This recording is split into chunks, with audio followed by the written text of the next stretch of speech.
Come on, get up! Get up! Get up!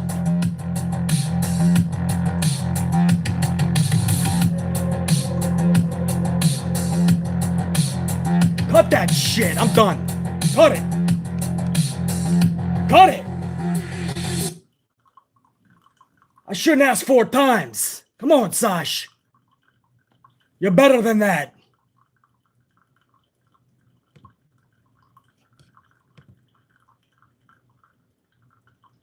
Hey, how you doing, huh? Salut, top of the morning.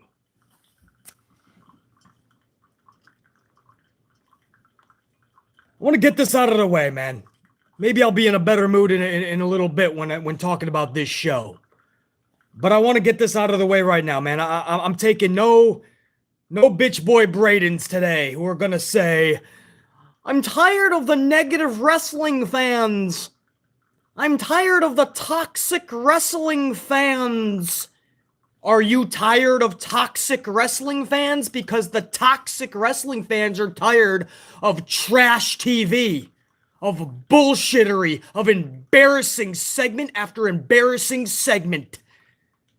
One fucking joke that has no purpose after one joke that has no purpose.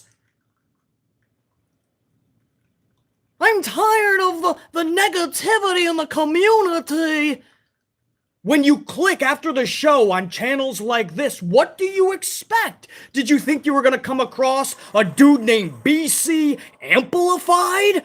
And he was going to nerd out with you? And we're going to talk about how special Lacey Evans' speech was. Lacey Evans telling us about her past. Oh, it's fucking riveting television. Did you guys see Sami Zayn and Drew McIntyre? He ran away again, and now we're going to continue this bullshittery. I'm so excited to see where it goes next. Did you guys see, bro, Matt Riddle? Yeah, now we get to put up with him on Raw and the Blue Brand. It was so riveting. Did you guys see Butch and Jey Uso? They both got fruit roll-up last night. It was riveting. And you click on this motherfucking channel, and I'm supposed to do what? I'm supposed to say everything is awesome? Is that what we're supposed to do? Just put on our fucking sheep hat? Everybody is just a sheep. No matter what they produce, we're supposed to sit here and say, everything is awesome! Everything is awesome. Everything is cool when we're part of a team. Everything is awesome. Awesome. Everything is cool when we're part of a team. Everything is awesome. Is that what I'm supposed to do? Everything is awesome.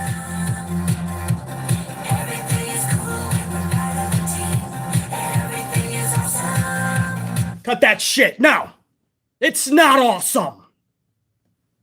It's just not. It is the opposite of awesome. It is downright tragic.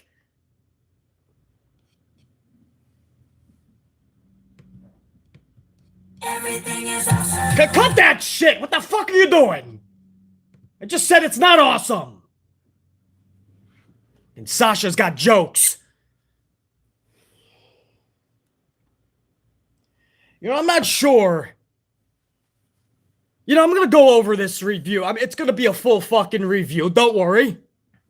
We're going to go over every segment. I don't know how amplified I'm going to get. I don't know if you guys can hear me, if there's too much static. Did I already blow out a microphone? I don't know.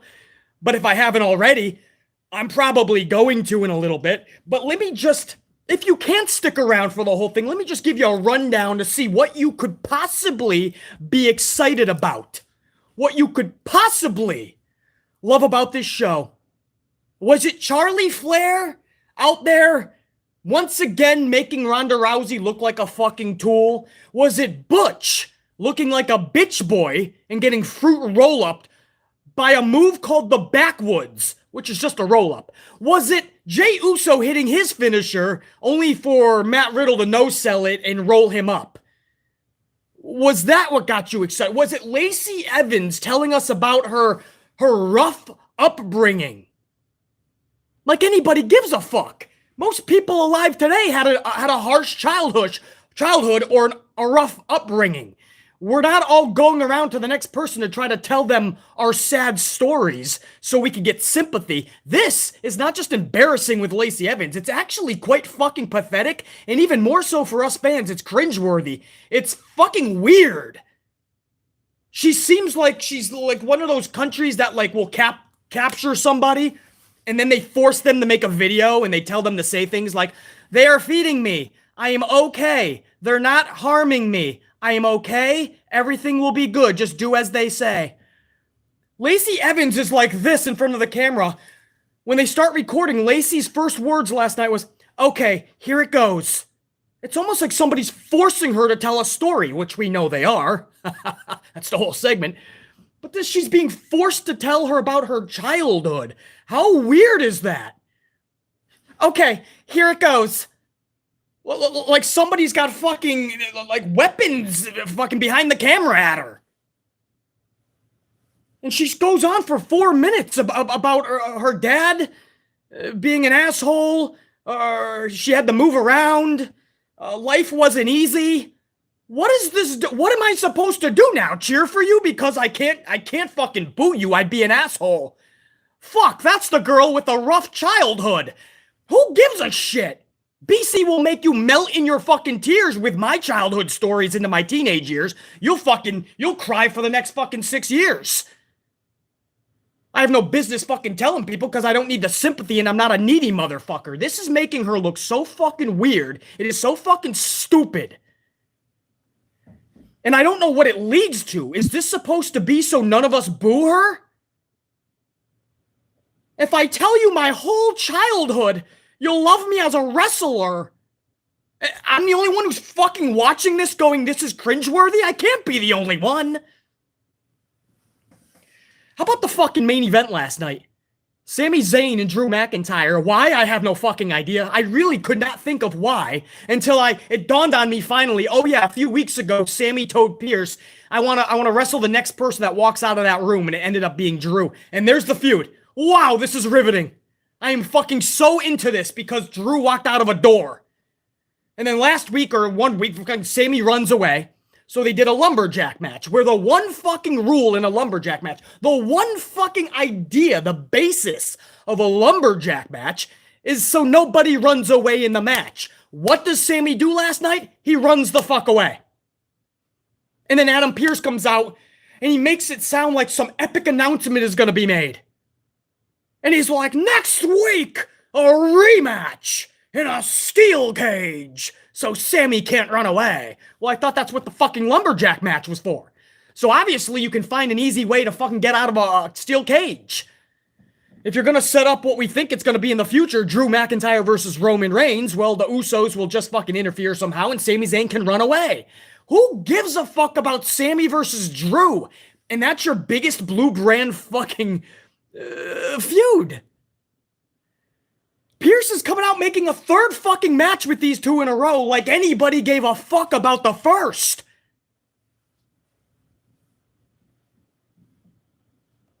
And fucking, fucking Tom, Dick, and Harry's gonna come out and say, well, there's too much negativity. I think we should just enjoy pro wrestling. Enough of the toxic community. Who the fuck is toxic? We're just telling the fucking truth. This show blew. This show was worse than Bubba Ray Dudley's wrestling ability. This show blew Great Khali chunks. I feel like I should be talking like this is a Monday Night Raw and I'm this fucking frustrated with it. Fucking SmackDown. Nothing on this fucking show. I'm going over a couple of pages and don't even get me started on Sasha and Naomi. You don't even want to fucking know who the fuck their next challengers are. I'll give you a fucking hint. The Roll-Up Rejects is their tag team name. But we'll go over it all. Upcoming. I'll try not to keep you guys here that long. I know it's an early Saturday morning for some of you, late Saturday morning. Maybe it's the afternoon, evening, but it's the fucking weekend. I understand. For the hundreds that'll join us live, thank you. What's up on your way in? Make sure you smash that up for the algorithm. And I mean smash it. Don't just press it. Smash that like. For the thousands that are going to catch this when we're done being live and it's up on the channel and the algorithm kicks in, because they do not promote these fucking live streams while they're happening. I don't know why. Tube has a vendetta against BC. They don't want to promote it when it's live. But something happens when it kicks up on the channel. The algorithm does kick in. So for the thousands that are not able to catch this live, blame the tube, not your boy. But thank you for still tuning in and smashing that up. Appreciate it. Now, let me get a coffee as we start hour number 1. But first, before I get this show going, guys, I got to give a shout out to a few people that sent the super before we even went live, dude. And that's always so fucking awesome. There was actually a few. There was actually a lot more than I fucking... Oh, no, a few came in afterwards, but Dave Mealy was the first one last night with a 1999. This was last night when I just put the visual up. Dave was right there to represent, so a salute. I haven't fully made the coffee yet, Dave, but salute, dude. Dave says the entire episode was a headache. Dunn getting embarrassingly buried, Walter getting the Rusev treatment, Riddle and Jey Uso ending horribly. But oh wait, we get Sami and Drew again in a steel cage. Who wins? Question mark. Who the fuck cares? Says Dave Mealy. I added the fuck in on that. Dave says, who cares? Dave, I'm going to answer you. Nobody gives a fuck. Nobody who's being honest gives a fuck about Sami versus Drew part 3. And it's actually their 64th time taking on one another. 3 times in a row in the past 3-4 weeks. 3 to 4, whatever it is. And maybe they took a week off. And the whole story is based that Drew walked out of a door and Sami wanted to wrestle him. Because he told Drew, whoever walks out next. And then ever since, Sami's just running away from matches. Wow, this is riveting. What do you mean you don't need to tune in next week? But Dave, you hit everything on the fucking head, and you even missed out a few things, which BC are going to go over. Trust me on that. But Dave, I appreciate that, dude. And Ashley Steggles as well came in before we even went live, $8.99. I watched the table for 3 with Angle and Alpha Academy and thought, why the fuck is Kurt not Alpha Academy's manager? It's the perfect pairing. But that must be common sense in me booking that. Yeah, you can't use common sense and logic, Ashley. We know that. We've known that for years. But of course, Kurt Angle. I always said the whole son angle when, who was it, Jordan? Jason Jordan was the son of Kurt Angle. They botched that so hard. That should have been Chad Gable in that storyline. But at the very least, you didn't have to fucking release Kurt. If you got Chad Gable coming in, pair him up. I love, over in AEW, I love the pairing of Tully Blanchard with FTR. And then they did away with that because FTR went a little bit more face. It's kind of sad. Tully Blanchard fit perfectly with them. Just like Kurt Angle would have fit perfectly with Alpha Academy. I totally agree with that. And Trev Reigns, the Tribal God, also came in with a super before we even went live. And Trev Reigns says, 2 hours of a Friday night weekly televised show, and yet this one was the worst one yet of them all, to say the least. Here we are 3 weeks away from the pay-per-view Backlash, and I'm going to it live. Trev's going to Backlash live, and he says, and nothing excites me. Trev, I hope something comes around in the next 3 weeks that gets you a little bit invigorated for this event, because I don't fucking blame you. Looks like we're going to get a bunch of rematches. Cody and Seth Rollins, maybe even Bianca and Becky. Becky is supposed to be back this Monday in Tennessee. Bianca Belair's hometown. So I don't know if they're going to just skyrocket Rhea Ripley to Bianca Belair. Will they have another match with Becky off the cusp? And who knows, man? You know, maybe you're going to get fucking Drew McIntyre and Sami Zayn again at fucking Backlash. JR9, Edge and AJ as well is a rematch. All the best, Trev. You're going there live. I hope you're going to fucking be entered. I always say this, no matter how bad the shows are, at least you're around like a good atmosphere. You know, you're there live. It's a different feel. You have a little bit more fun than usual.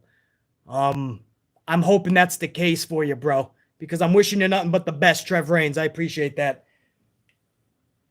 Let me get my coffee rocking, guys. And then there was a few more that came. Trev Reigns with another 10 spot. said, from what I've heard, SmackDown is being taped for next week and the week after, and it looks like Roman Reigns is starting a program with Drew McIntyre. To be honest, it's too early for Reigns-McIntyre. Well, they definitely filmed one taping. I don't think they did two. I think one was last night, right? I think one taping was for next week. But I don't know. If JR9 is still in the chat, he can tell us if there was two tapings last night. But I think it was just one. But that's still, yeah, I mean, you're going to get the results. And if this show was fucking bad, just imagine the tape fucking show. Imagine how fucking bad we're going to be shooting this shit down next week. Trev Reigns. So I don't know. I got to find out the results, see what happens, see if this is even worth talking about next week.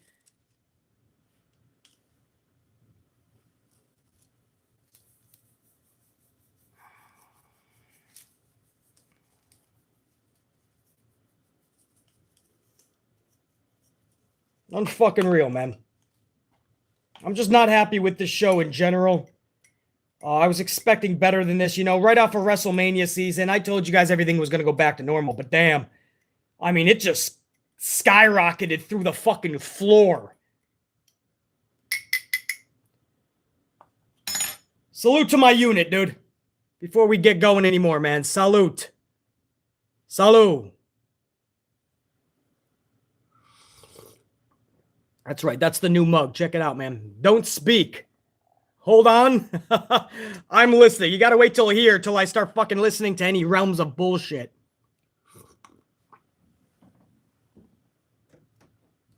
Come back. I was going to set it down. I said, come back. I'm not done with you. Derek Fleming Jr., what up, dude? $4.99. BC, your boy is back. Haven't been able to super chat for a minute, but I've been watching. BC is on the God mode nowadays. Peace and love, brother. Derek Fleming Jr., thank you for the words, bro. BC's on God mode. I don't know about that, but I've been feeling it lately, man. I'm just done with the bullshit. I'm done with catering to fucking certain groups. I never really walked on eggshells or tried to protect certain groups anyway, fans. Or try not to be as harsh as I know I honestly have to be. I've always been the realest motherfucker, but lately more than ever, these companies need to fucking know what is wrong. And the more that we have people saying that it's the fans, or it's toxic fans, or it's negativity, or people just need to sit back and enjoy it, I'm done with it. No, you are ruining pro wrestling, and I cannot allow it anymore, and I'm not going to. Derek Fleming Jr., good to have you back, though, dude. Derek Fleming with a $1.99 also says, both shows were absolutely boring last night. Facts. Yeah, oh yeah, fucking AEW, it's fucking A, dude. But that's Rampage. I think Tony doesn't really know what that show is yet. Some weeks he's packing it, other weeks it's just another show. He doesn't really know how to get a grasp on that. And with a $1.99, Derek Fleming also says Derek Fleming Jr. says it's too early for me to be laughing this hard, BC. Oh, is that everything is awesome? Well, that's what fans want these days, right? Everyone just watch it, and then they want to click on YouTube to people like me, and they want me to say everything is great, right? They want to nerd out with BC. Let's talk about how awesome the shows are. Right, am I supposed to have a WWE t-shirt? Maybe a WWE hat, and we're going to talk about how awesome the shows are? Fuck out of here, bro. These shows need to be better. This company needs to be the billion-dollar conglomerate that we once fucking loved. Derek Fleming Jr., I appreciate it. And Prime Killer with a 5-spot. WWE finds ways in ruining matches that must have clear-cut winners. First, Rollins versus Fiend Hell in a Cell. Then last night, the Lumberjack match. No question.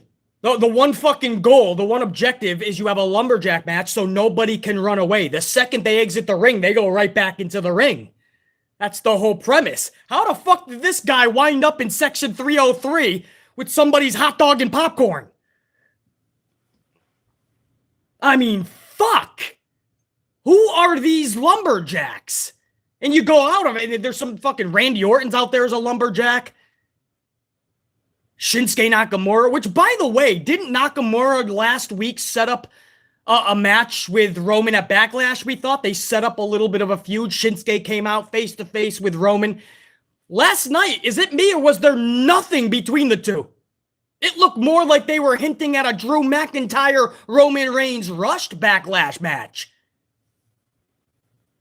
You talk about continuity not being anywhere. Shinsuke was a lumberjack.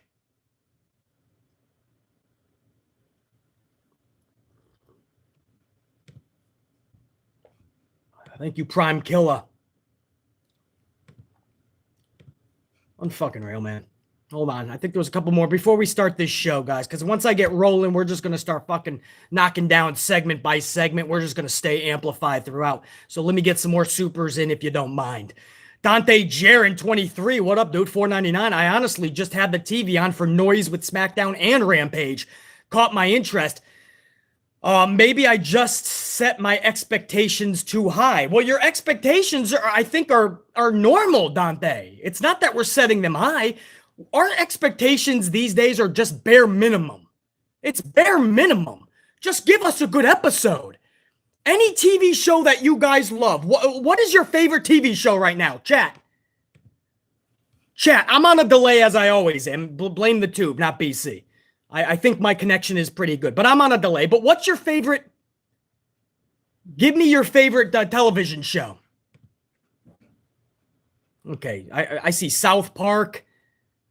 I see Stranger Things, which I love. The Power Universe, iCarly.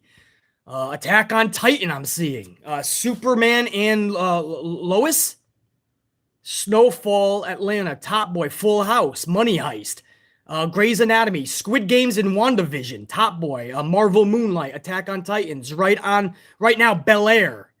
Oh, Bel Air, yep. On the streaming, Lucifer, Walking Dead, Atlanta, Force on Stars, still Dragon Ball, okay, Cobra Kai, Gotham. Oh, okay, so you got Breaking Bad. Okay, you guys get my point. Okay, so take your favorite show. Why is it your favorite show? Because you want to, right? You most of these shows are like dramas, by the way, so you need to tune in the next week because it's a drama. Like Stranger Things, Breaking Bad, Walking Dead. I saw a lot of those. Even Grey's Anatomy, for instance, right? You have to tune in. That's why you love this show, man. It keeps you. It's like a little bit of a soap opera, right? Like you need to tune in because there's cliffhangers. Now, pro wrestling used to be that way. For younger fans yet don't know, man, shows would end with multiple. You had one major cliffhanger at the end, but you had multiple storylines you gave a fuck about. Guys, these episodes, especially last night, they leave nothing to be desired. Nothing is to be desired. They leave nothing for you to need to tune in next week. We ended the show with Drew and Sami Zayn. Sami runs away, and this is a rematch, by the way. Sami runs away, and Adam Pearce is talking about, oh, you're going to do it again next week in a cage. Okay, there's just one problem. Nobody gives a fuck. That's not a good episode. And when you see one bad episode after another, guess what happens with everything that you guys just named in that chat just now? You all just put down your favorite show. But if you start seeing consistently bad episodes, you know what happens? That's no longer your favorite show. You're going to stop watching it. It happens all the time. Walking Dead. Go back and look at the ratings when Walking Dead first came out. Look at them now in their final season. Damn, did they lose millions? And that's not just streaming services, guys, or cutting cords, or watching it on YouTube, or whatever the fuck. That's millions of people thought the show sucked. Look at message boards. Watch fucking channels that talk about Walking Dead. I'm just using that as an example. But people got turned off because the episodes started to suck. And when that happens, people are going to walk away in droves. And if it really sucks, they're going to run away. That's what's been happening on Raw for the past 5 to 10 years. Raw has been losing 250 to 300,000 viewers every year.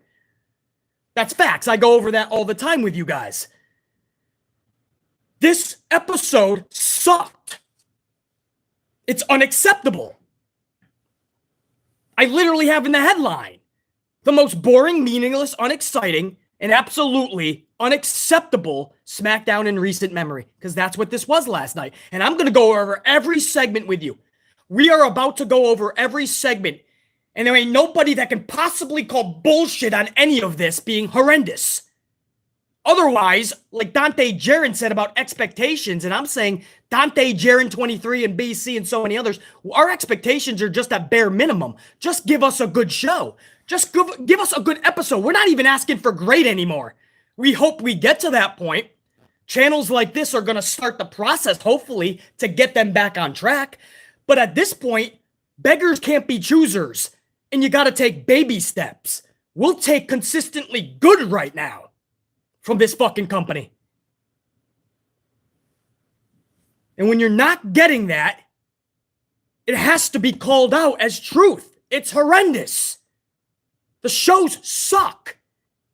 Nothing was captivating last night, and nothing for next week is captivating. And Dante Jarren 23 with a 199 said, meant to say neither.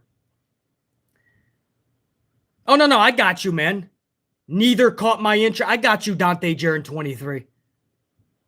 And no, you ain't setting your expectations too high. You set them at medium level, fucking bare minimum, and they can't even meet those fucking needs.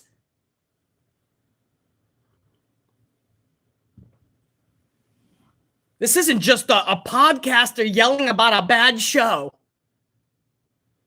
Wow, he takes wrestling seriously. No, when the stream is over, I'm going to be just fine. I'm going to go to a local fucking Starbucks, see some of my favorite baristas, get a coffee with a smile on my face. Maybe I'll hold the door open for a little old lady. Who knows? I'm fine, but as long as this camera's on and that red light is on and I got my fucking amp unit, we're talking about the show, you're going to get raw, amplified passion. You're going to get honesty. The show sucked, and I'm not happy with it. Quincy Gray, 5 spot. Quincy, what up, dude? I'm sick of seeing Charlotte Flair and Ronda Rousey. I kind of miss Bayley, Asuka, and even Xia Li. Nobody cares about Lacey, Charlotte, and even Ronda. I couldn't agree with you more. And Quincy, I'm going to elaborate when I get to this opening segment in a minute because Charlotte and Ronda opened the show. So I'm about to get to that right now. Quincy Gray, I appreciate it, dude. Dave Mealy, another $4.99. Dave, much love and respect, dude. Dave says WrestleMania Backlash. 5 question marks. More like WrestleMania Backwash. LOL. Rematch after rematch, bro. But Dave, don't worry. Vince added the word WrestleMania before Backlash. So that's going to put the asses in seats and make us watch. That'll bring back all the audience that he lost. Well, fuck. It's WrestleMania Backlash now. That's all that matters. Let's pimp out the name WrestleMania. Why not? The old bastard in Stanford has pimped out everything else in World Wrestling Entertainment. Jer9 Gaming, 5 spot. Jer9, what up, my man? All announced Backlash matches are rematches. Flair versus Rousey. I didn't even think of that one too, Jer9. I forgot Flair and Rousey is a rematch. Cody and Rollins is a rematch for Backlash. Edge and Styles is a rematch. Usos versus RK Bro is a rematch. And it was just 1 week tape last night, not 2. Thank you for that confirmation, JR9. So yeah, in JR9, they may, I know this is a stretch, but we might be adding another one to that JR9 because they might put Bianca Belair and Becky Lynch into Backlash instead of catapulting like a Rhea Ripley or something. It's something this company would fucking do. And then, JR9, we would have 5 rematches so far. And that's so far. With a couple of weeks left, they'll add some more rematches. I wouldn't doubt that they put Drew McIntyre versus Sami Zayn in there.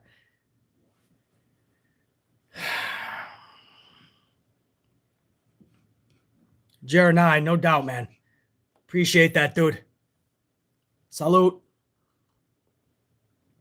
I'm going to get this started now, guys. If there's any more supers, I will get to you right after either the first hour or I'm just going to run through this whole fucking thing so we can stay amplified. But I will get to other supers if there are any in just a little bit, I assure you. But let's start this off, unit. We started the show with Charlotte Flair dressed like one of those plastic army dudes from the Toy Story movies. You guys ever see Toy Story? You see the little army men? Right? Or maybe when you were a kid, you grew up with those little plastic army figures. Well, that's what Charlotte Flair was dressed. She just cut off the sleeves. And she was a little fucking army soldier. Maybe one of Lacey Evans' Marine soldiers. Who knows? So she's out there looking like a fucking goof as always. She's in a contract signing with Ronda Rousey. This segment had good intentions, but it was a mess. Charlie once again making Ronda Rousey look like a fucking idiot, like a tool. You could tell that Rousey was trying to remember her paragraph, right? And I'm going to get to why that's atrocious. Ronda Rousey's booking is a fucking mess, and that's not her fault. But I'll get to that hopefully in a minute. She's trying to remember her fucking paragraph, and Charlotte, ultra annoying, maybe close to the levels of Matt Riddle annoying, she keeps on interrupting Ronda and going, I'm champ, like a fucking toddler, I'm champ. And then she looks at fucking the crowd. I'm the champion, and Ronda's trying to fucking cut her promo. Now, I love antagonists, but you have to know who you're working with, what's their strengths, what's their weaknesses, and help them out, make them look good. So she's like deliberately throwing Ronda off base, man. So Ronda keeps trying to get it back to her promo. It's just amazing. Even in promos, Charlotte Flair does not want to make the other person look good. Charlotte Flair hates when others look good. She doesn't care how ugly it's going to be in the ring. Like the Nia Jax match, when she knows that Nia is like her. They don't like to sell. They don't like to be engulfed with offense. So they don't sell properly. So what does Charlotte do? She doubles down, and that thing with Nia Jax was a shitfest. What happened in that Becky Lynch promo when Becky was supposed to take the title because it looks good?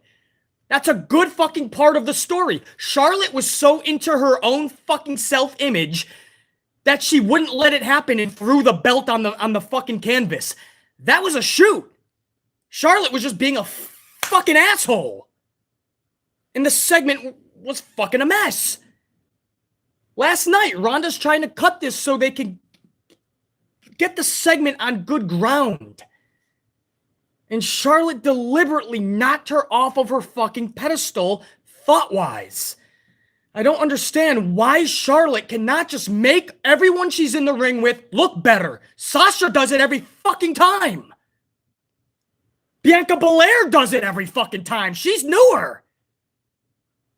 Liv Morgan does it. Even Rhea Ripley, who I have no connection with. I'm not even a fan of Becky Lynch. They do it all the time. They make their opponent and who they're in the ring with look good. I don't understand where that disconnect is with Charlotte, that it's all about me. It's not. And then you sit there and you wonder why there's no connection. You are sabotaging yourself.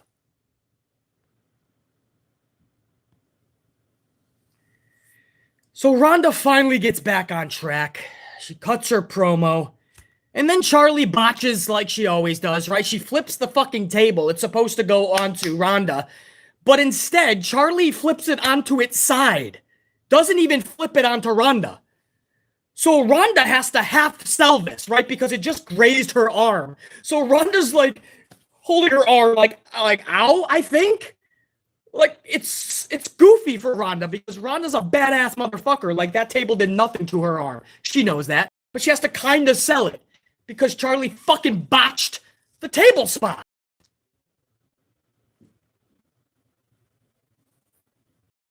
Oh, you're not supposed to say Charlie botched it. Ronda. The table never even hit Ronda properly. But that's Ronda's fault. She wasn't in position. She was sitting down, motherfucker. You have to get your hands on it. You have to fucking rip that table up. We've seen it numerous times. Why does it not work for Charlie? Because it's fucking Charlie. But no, Bubba Ray says she's the best in the business. She should be taking out men. Motherfucker, you want her booked like China? Fuck you, bitch. Bubba Ray bullshit Dudley. You may want to put your fucking little nerdy glasses back on, dude, and act like you're fucking the ECW, Bubba. And go over your fucking notes a little bit more vividly because your notes should be telling you she's nowhere in China's league when in comparison to beating up dudes. Because that's what Bubba said. He wants Charlie to beat up men from now on. Charlie should be so badass, Bubba said, that she should be tapping out dudes. You're putting Charlie in China's fucking league? Fuck you, you dumb son of a bitch.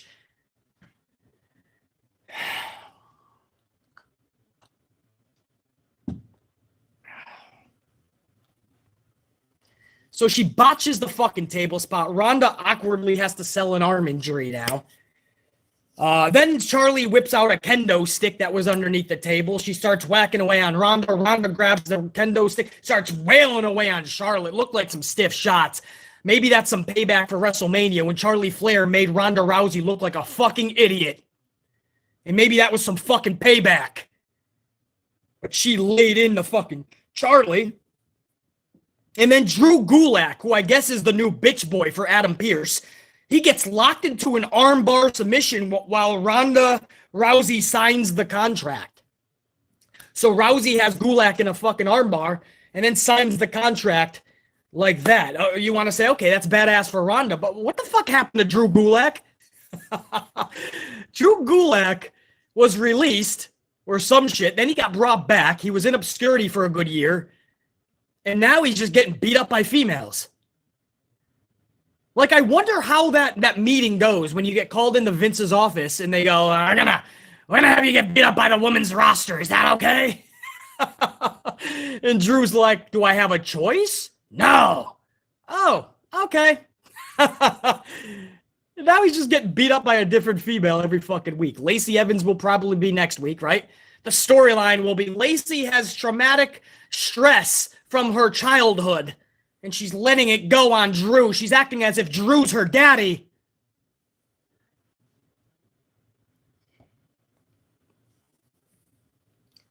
And Drew Gulak is screaming while Ronda is signing this contract. I quit! I quit! So my thing is, if you ever expect us to take Drew Gulak seriously again, good luck. Because I just don't see how that's going to happen. I mean, we're gonna remember that. I'm guessing anyway that we're gonna remember that. I quit. He's screaming out.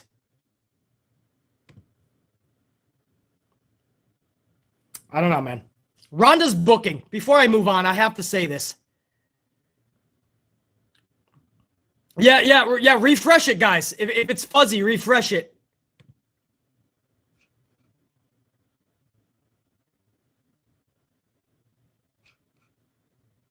I am still fuzzy. I don't know what to say, man. I'm good on this screen. Are you guys all getting a blurry picture, or are some of you okay?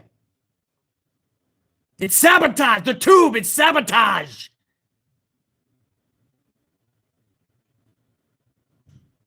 I tell you. Yeah, it's blurry for me too right now on the big screen. But you guys can hear me. Yeah. I don't know what's up with the fucking video, man. Got good connection.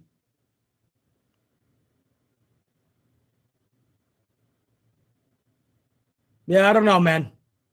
Well, hopefully it gets better. That's all I could say, man. If you could hear me, awesome. Put in your earbuds and do some chores around the fucking house. Go for a run. PC will get you motivated for your whole fucking marathon. But while we're waiting for this thing to hopefully get unfuzzy, or Ronda Rousey's booking, man. I gotta say this. This is absolutely horrendous for Rousey. How do you fuck this booking up? We talked about China earlier. This should honestly be like China, right? Where Ronda Rousey is just beating the fuck out of people. Not necessarily dudes, by the way, but just beating the fuck out of people. She should be speaking very minimally and just whooping a lot of ass, gaining mystique and prestige the old-fashioned way by whooping ass. You can't fuck this up. I said the same thing about Shayna Baszler. With Ronda, it's times 10. I mean, it's kind of fucking... I just don't understand how you fuck up Ronda Rousey's booking. To this degree, to where she looks so silly. She's in there with somebody who's making her look like a fucking idiot. She's in there with paragraph-long fucking promos. It's not how you suit her best. It's not the best way that you should be booking this motherfucker. And I hope that it gets better, man. They gotta stop treating Ronda Rousey like she's just another female. That shit's gotta stop.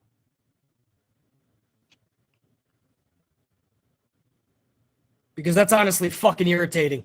Ronda Rousey is basically non-existent now. If you guys want the honest truth, man, Ronda Rousey has zero fucking prestige right now to BC. Zero. Guys, I don't know what you want me to say. I know I'm blurry. Saying it 1,000 times is not going to help. I don't know what you think I can do. I understand. I mean, I'm trying to talk about the show right now, though, man. I understand. I don't know what to tell anybody. Yes, and I got the bots joke, everybody. Dave Mealy. Bruce's bots are attacking BC's chat. Yeah, well, I don't know. I really don't know. That's so odd.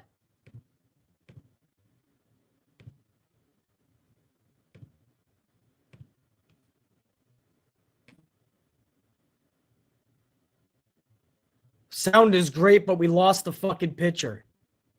What the fuck is up with the... I can't do anything with that. I'll lose the fucking stream. And that's just like that, man. When I rewind into the stream, I'm fine. When I go to about 6 or 7 minutes ago, it just started to fucking... What the fuck? Hold on. Hold on, unit.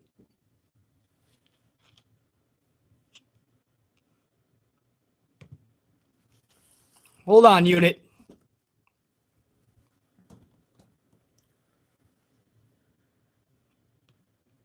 Hold on.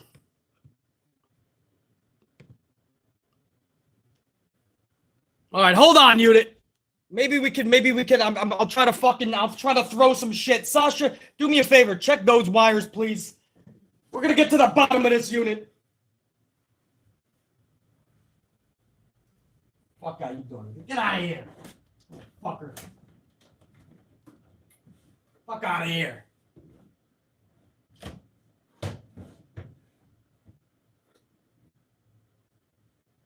Motherfucker. Come on!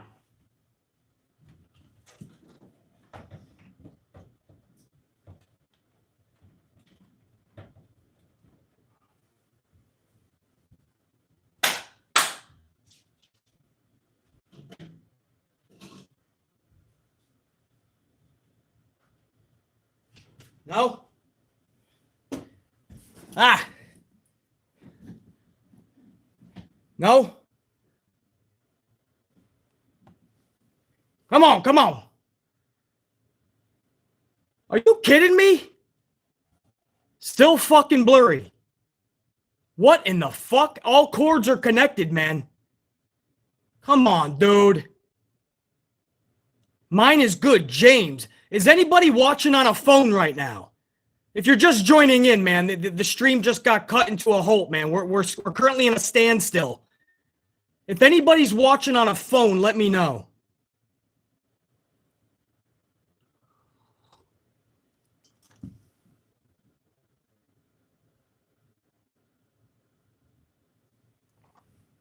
Is it good on the phone? Still blurry on the phone. Does anybody have this unblurry right now? Is anybody watching and I'm fine? Anybody get me good right now? Tony says I'm good.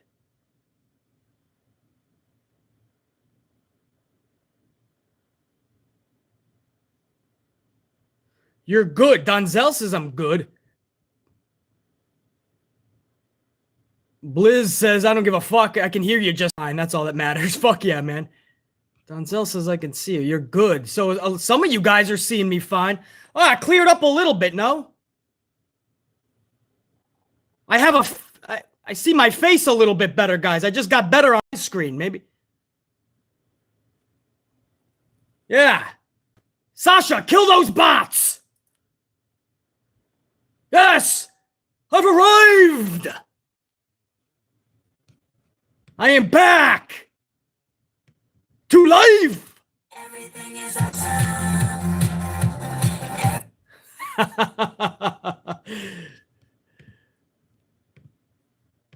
All right, guys, I'm going to try this again, man. For those of you just joining, man, we had a 10-minute live stream fucking halt. Everything came to a stop. I totally lost the picture, man.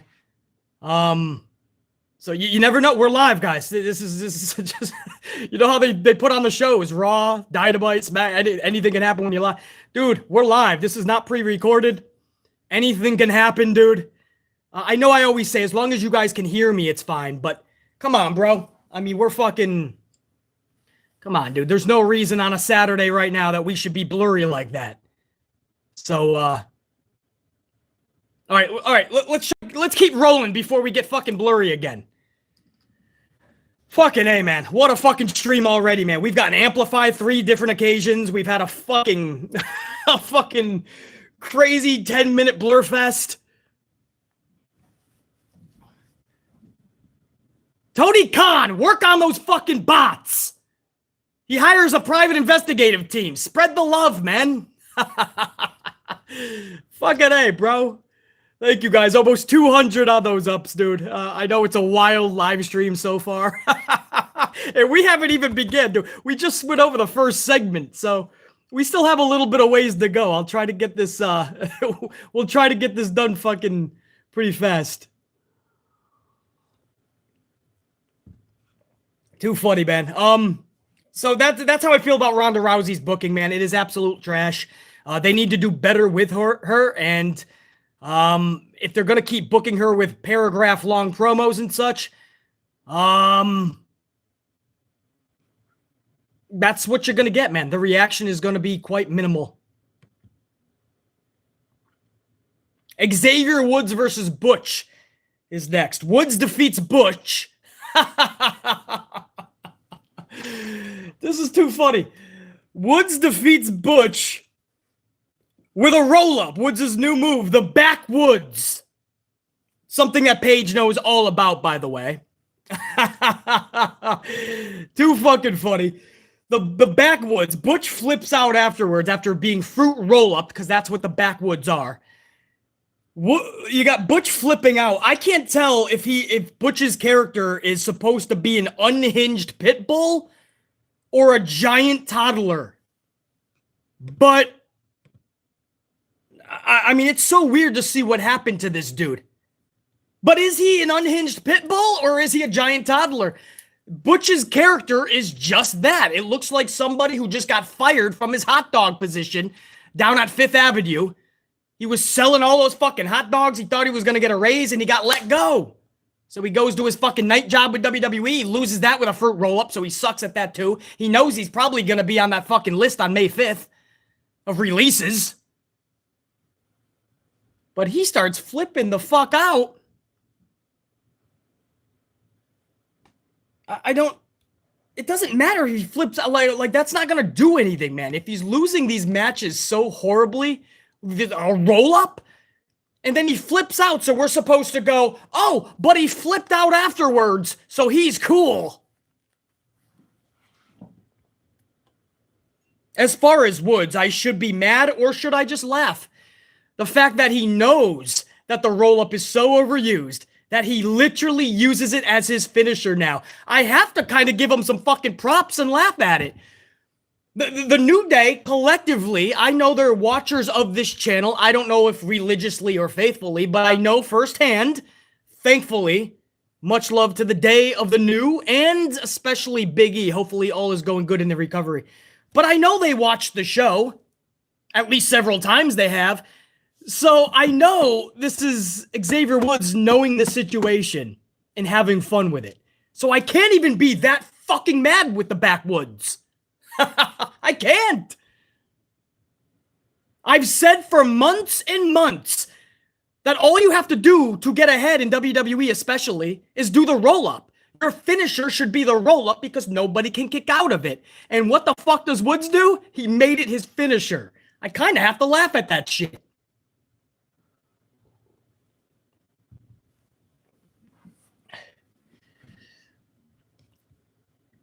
Too funny, man.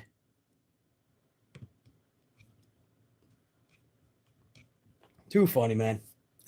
I'm glad a lot of you guys made it back, dude, from the from the little mess we had, bro. Fucking A, bro. Ludwig then announces Gunther. That's right. Are you riveted by now? Are you having fun with this show, right? The bitch boys out there. I love this show, man. Why you picking on it, Baszler? Cause I fucking can, bitch. That's why. Cause the show sucks, bitch. Cry.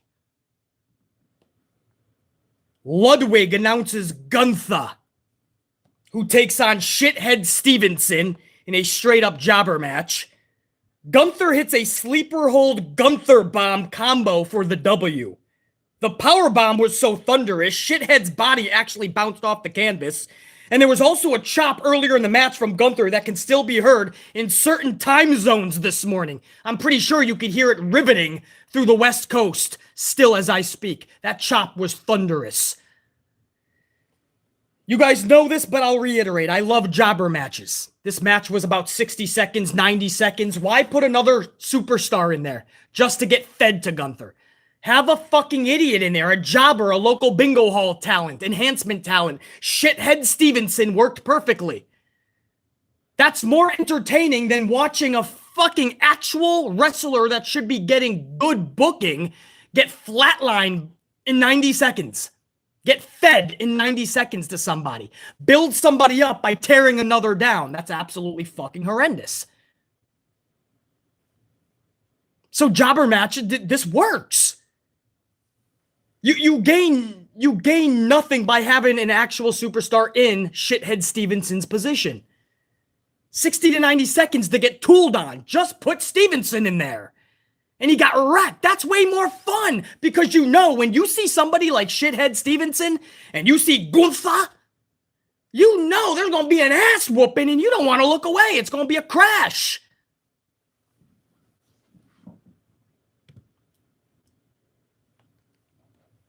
So I love jobber matches. I thought this was probably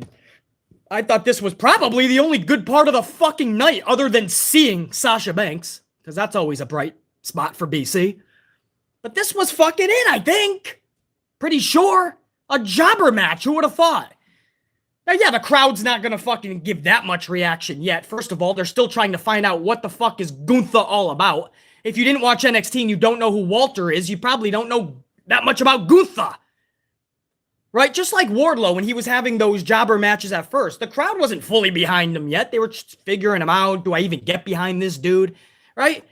Give it time and we'll see if this is going to work with Gunther. But it's a good start. The problem with WWE is they put somebody in these jobber matches for a couple weeks and then then it's right into superstar matches. And I'm like, dude, why did you have the couple of jobber match weeks then? You built them up to a point and then you just fucking threw them to the wolves. Hate that shit, man. And then hour number 1 ends with Matt Riddle versus Jey Uso. Pre-match, RK Bro did a backstage promo with Drew McIntyre. And Mac had his merchandise on. And it was his t-shirt that says, "Kneel to the steel." Really, bro? That's what all of these creative motherfuckers in Stamford, Connecticut, at Stamford headquarters, and Drew McIntyre, when they all sat down, the best they came up with was kneel to the steel?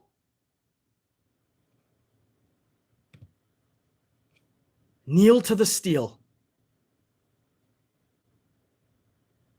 Are you guys going to run out and get a kneel to the steel t-shirt when you're live at the fucking show?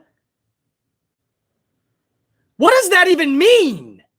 If you're walking in a grocery store, nobody watches wrestling. What the fuck is the steal? Is that a secondary meaning with your fucking penis? What's the steal? Nobody's gonna know what the fuck you're talking about. You're gonna show up to a live event. I don't care if you're fucking 10, 20, 30, 40, 50, 60, 100 years old. Oh, I gotta pick up my kneel to the steel shirt. It's fucking embarrassingly stupid.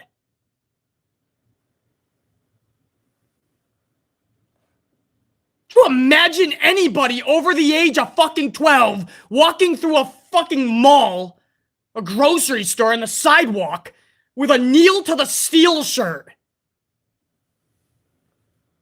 You're walking down the cereal aisle, you got your fucking delts popped out, your chest is pumped out. Yeah, man, what's up? Yeah, everybody look, yeah, kneel to the steel, bitch. Kneel to the steel. Kneel to my fucking steel. And God forbid if somebody actually asks you what it means. Hey, what's that mean? Kneel to the steel. Oh, my favorite wrestler, he carries a sword and her name is Angela. So it's basically saying kneel to Angela. Oh.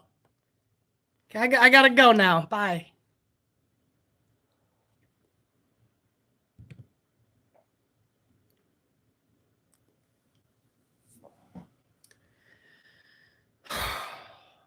But we're being negative. We're being negative. It's the fans' fault why wrestling sucks these days. Oh, bro. Anyway, back to this fucking match. Again, this is Matt Riddle versus Jey Uso. Now, it's bad enough I have to put up with this annoying son of a bitch on the red brand. Now on the blue brand, we also have fucking Matt Riddle. So, he goes on and has this match with Jey Uso. Jey hits his top rope splash. You know, his move. Matt Riddle totally no-sells this and instead acts like he rolled him up, which he does, but you already got hit by the move. It's not like you caught him in midair and then rolled him up. He actually got splashed and then hooked him. So it's basically no-selling it. It's no-selling the move. And then you just roll him up. What the fuck was that? So he catches him and he simply rolls him up as if Jey is luggage packed for his vacation. Just packing Jey up in his luggage bag, man, in his suitcase. 1, 2, 3. That's it. There goes Jey. There goes your fucking champ. It was stupid. Hopefully this means that the Usos are definitely getting those titles at Backlash. That has to happen. But fuck, bro. After just seeing Butch in just a few minutes get rolled up by the backwoods, and then a few minutes later I see Jey Uso just get rolled up off of his finisher.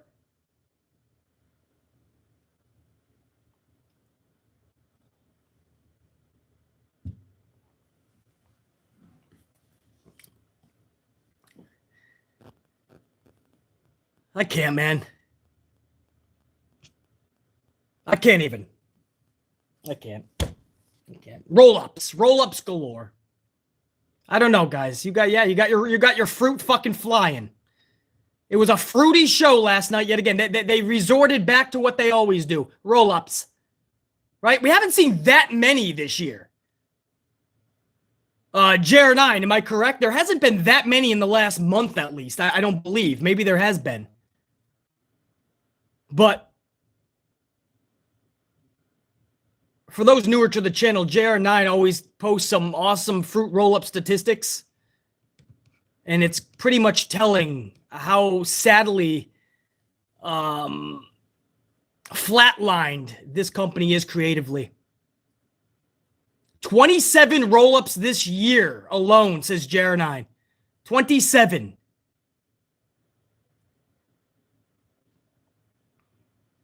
Gone are finishers, bro. There's no more finishers. It is the roll-up. Xavier Woods was just the first one to claim it. Let's be honest. Anyway, that was our number one. Charlotte making Ronda look like a fucking idiot and trying to make her lose focus on her promo. And then the weird You got the kendo sticks, and then Drew Gulak gets treated like a fucking bitch. Xavier Woods rolls up Butch, and Butch has a temper tantrum afterwards.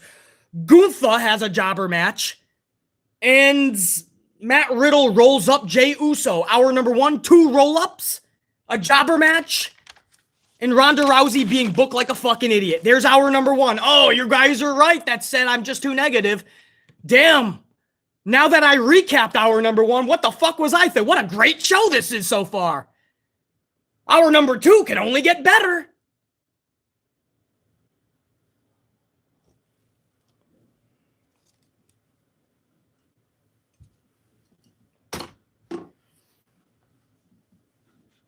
Let me go over my fucking, before I start hour number 2.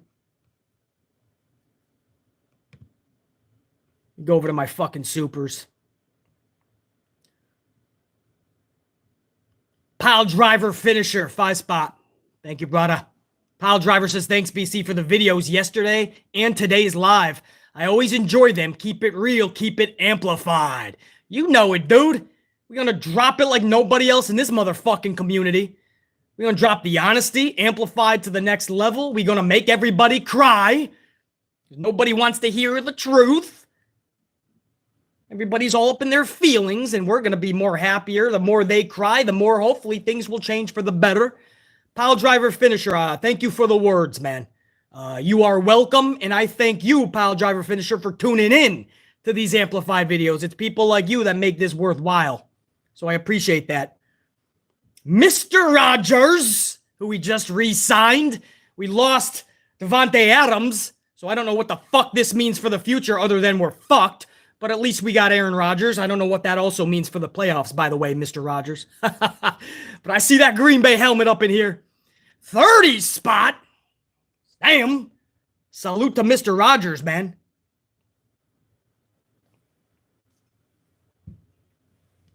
$30 spot. The build to Backlash has been just as lackluster as all the builds since the network was launched. And to make matters worse, Roman legit doesn't even have a match as of this writing for Backlash. Also, love the channel. Mr. Rogers, appreciate it. Big Packer fan here, as you probably know, or if you're newer, you know now. Huge Packer fan.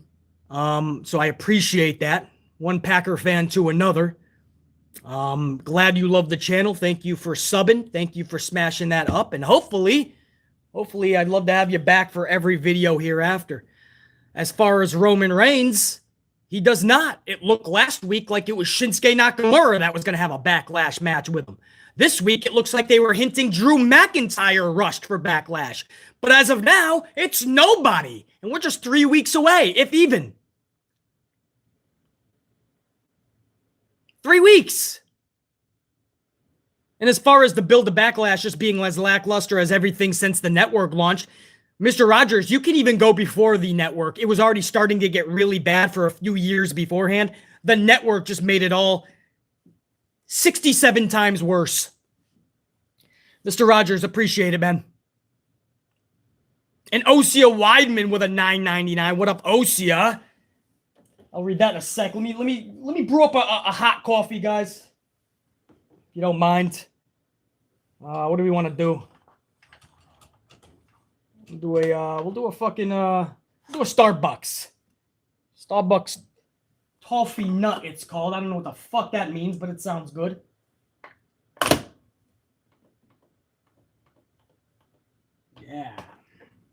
Yeah, brew that shit up. Osia Weidman, SmackDown seems to lack energy. Last night was a bunch of crud. There was no pulse to last night's show, Osia Weidman. There was no lifeline to last night's show. Last night's show looked like it was literally thrown together last minute or ripped up by Vince 76 times in the last hour before we hit the airwaves. That's how badly booked, let alone what was presented.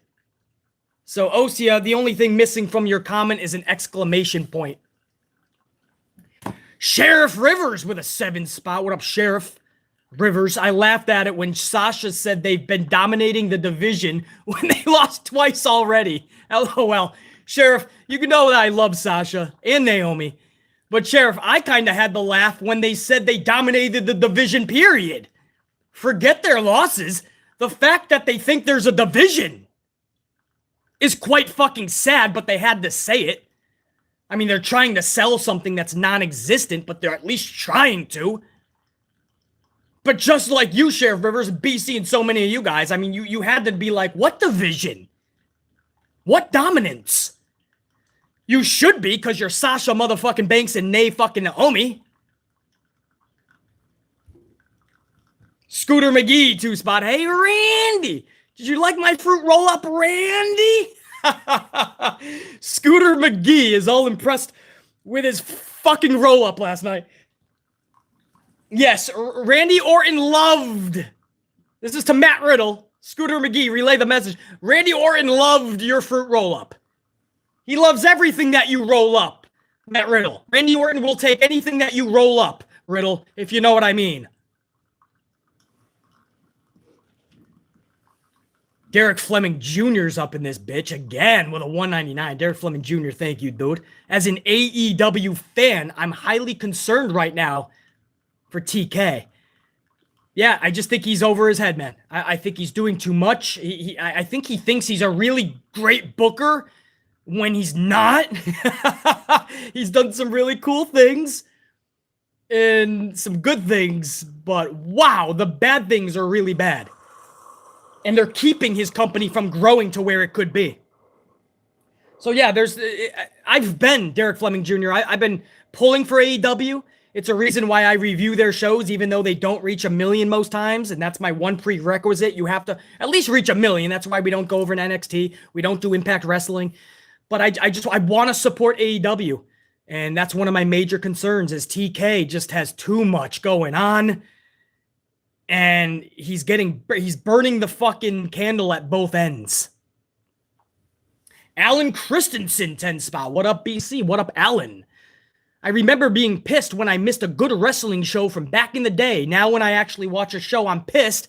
This product has been really bad for a long time. So now when you watch a show, you're fucking pissed off. Alan, I get frustrated when I watch these shows because I know what they could be, what they should be. And that's the most frustrating part. It's not the fact that we're not getting the show that we want, right? It's not that our favorite wrestler is just not being booked correctly. It's not just that. It's everything that is so fucking wrong is not even being acknowledged by the old bastard in Stanford. It's almost like he doubles down on the really trashy shit. And no matter how low the ratings go, he don't give a fuck. Because he got all that money from other entities, the streaming services and all that shit, the tens of millions from countries, the $1 billion Fox deal, the last deal he got with USA Network. So the fans, in our opinion, who the fuck cares, right? Until all that money dries up and there's no place to give him $1 billion anymore, then he's going to turn around, look at the fans and go, guys, where did everybody go? Well, you chased everybody away, Vince. Alan Christensen, absolutely. Frustrating is the word. Strict Tango, 5-spot. BC, I'm glad to catch the stream live. Strict Tango, glad you're up in here, man. I got laid off by my employer last week and was going through a hard time. My day feels empty without your vids. I appreciate that I can be just a small glimmer of a fucking bright spot in the day, man. Strict Tango. So I appreciate that, man. Hopefully you bounce right back, start smashing your next job out, dog. You're going to rock it, I'm sure. I'm glad that I can fucking provide some type of fucking entertainment for you guys, man. Strict Tango, appreciate that. And Dave Mealy, 499. Bruce's bots are attacking. LOL. Bruce's bots. No, are you sure? Yeah, Charlie's, baby. No, fucking TK is supposed to be taking care of the bot situation. Dave Mealy. TK's got that taken care of. Christopher Blackshear's up in here, man, 499. Woods said last week he was going to make the fruit roll-up his finisher. WWE is the forbidden door that needs to be shut for good. Great job, Vince. Yeah, no, Xavier said he was going to start using it, and I was like, oh, fuck. On one hand, he's having fun with it. I know he's seen the videos, and he knows that Why not just have, if everybody knows that the roll-up is being laughed at because everybody's using it, nobody can kick out of it, then why not make it your finisher? So on one half, I laughed when he said that, Christopher. But then I was like, if he starts doing that, that means even more roll-ups than before, because Vince isn't going to stop the other roll-ups. Sure enough, you had the 4 of them during that double wedding on Monday. You had another roll-up last night with Riddle and Jey Uso. So, I'll tell you what needs to be shut, Christopher Blackshear, the fucking roll-up door.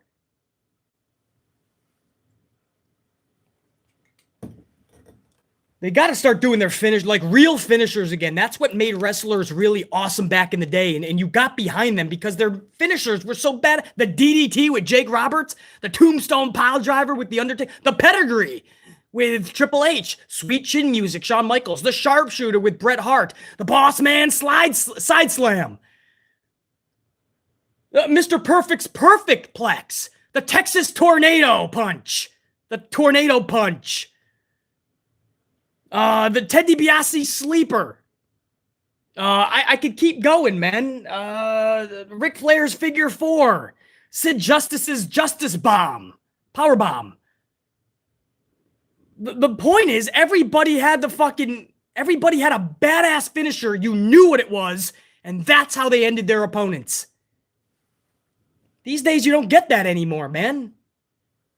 Everybody just ends a match with a roll-up. You actually forget. Guys, you want to hear something sad? I've said this many times in previous videos, but we're live, and it needs to be said again.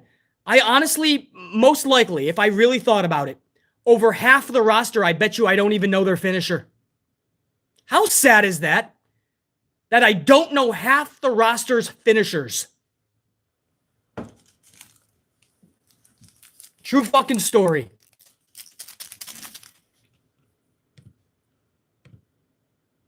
Sadly.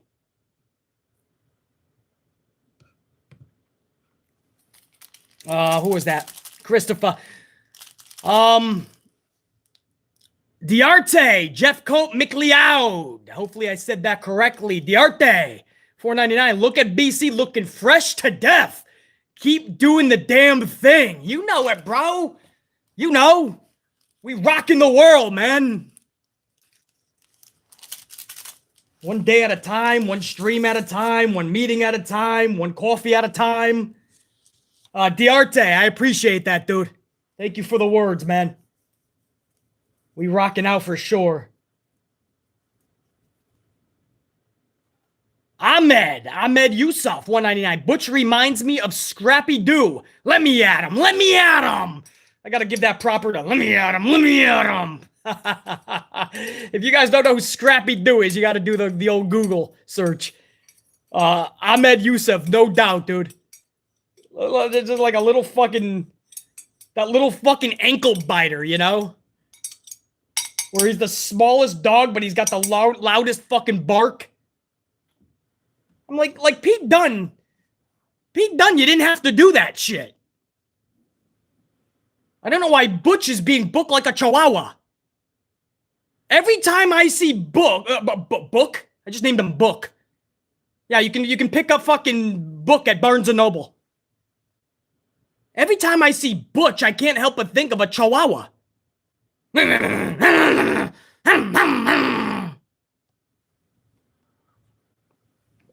Ahmed, no doubt, dude. Christopher Blackshear, $4.99 again, Christopher. They taped next week's show already. Drew versus Sami in a steel cage, and Ronda and Charlie in two I Quit Beat the Clock matches from what I heard. But why? Yeah, I didn't catch out the spoilers yet, Christopher. But yeah, that was taped last night. I have to do my due diligence. The spoilers alone is not what I'm interested in. It's how did it come across? How was the live crowd? All of that. I want to get all the information in.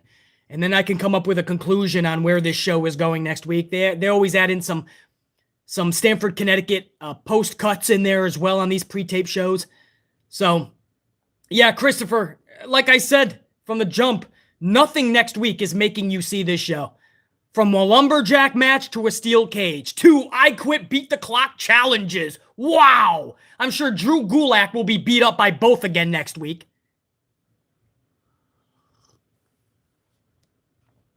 Christopher, thank you, man.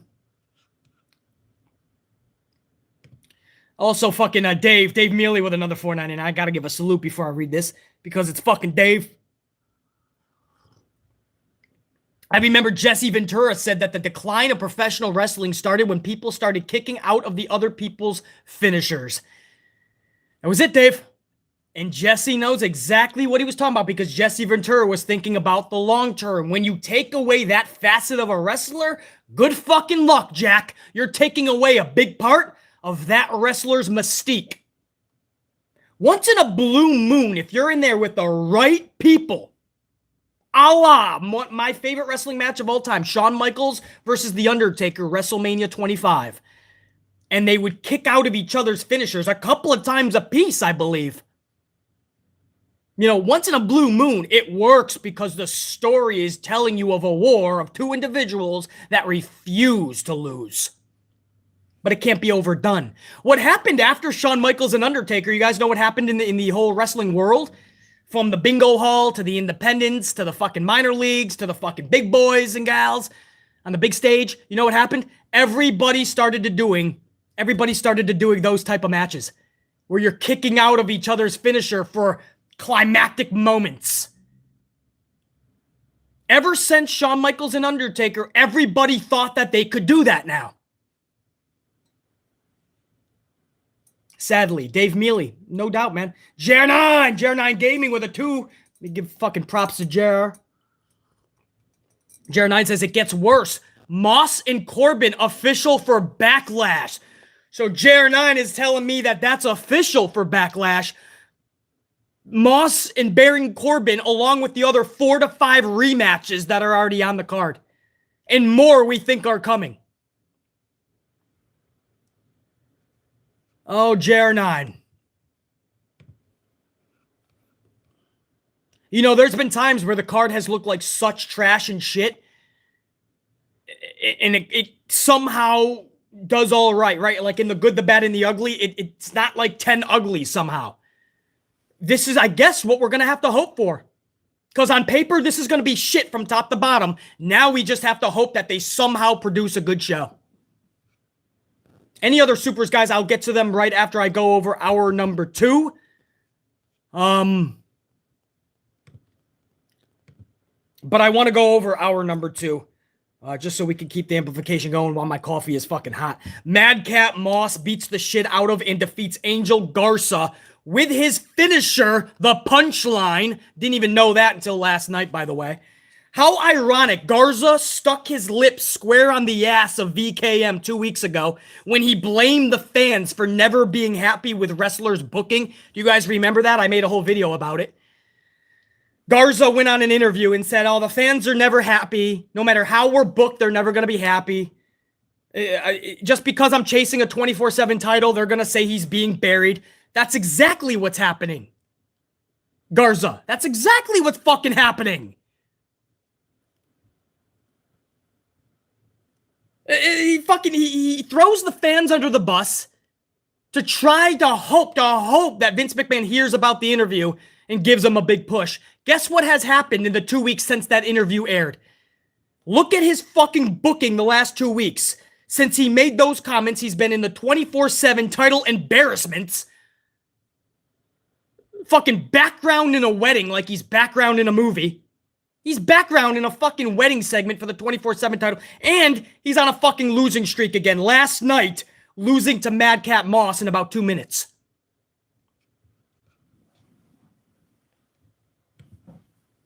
How do you feel now about it, Garza?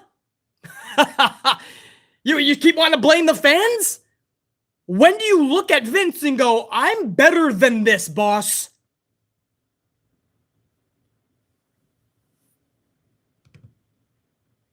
You know, you throw the fans under the bus. It never ends out well, man. It never ends up good.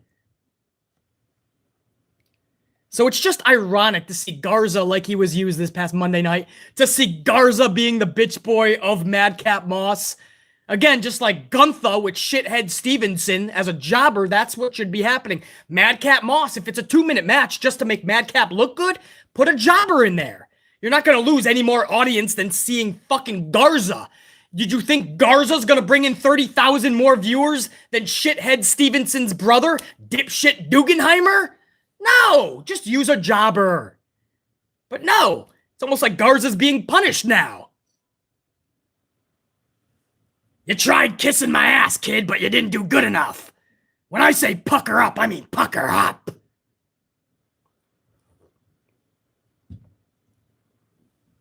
He's gonna puke. You guys ever see that? I think it was called Beyond the Mat. It's a documentary. And a wrestler named Drozdov, he was meeting Vince for one of the first times, and he was in Vince's office, and Vince is like, well, what can you do? And he's like, well, I can puke on command. So once Vince hears a story like that, he'll fucking go. There's no stopping him. So he gave him a garbage pail, and he said, puke. Ah, puke. He's got. And then he started acting like he was commentating it. He's gonna puke. And Drozdov actually ended up puking into this bucket. And Vince is like, yeah. And poor Jim Ross, you can see it in the document. Jim Ross is sitting at the table like, I am in a fucked up career. My boss is fucking nuts. Anyway, back to this fucking match. Madcap beats the shit out of and defeats Garza. Post-match, Baron Corbin hits the ring, drops Moss flat on his fucking back, and then takes the Andre Memorial Trophy that was at ringside and takes off with it. Wow.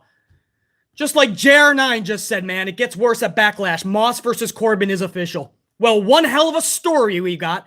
Corbin walked away with his trophy. Well, now I have to see the match, JR9, at Backlash.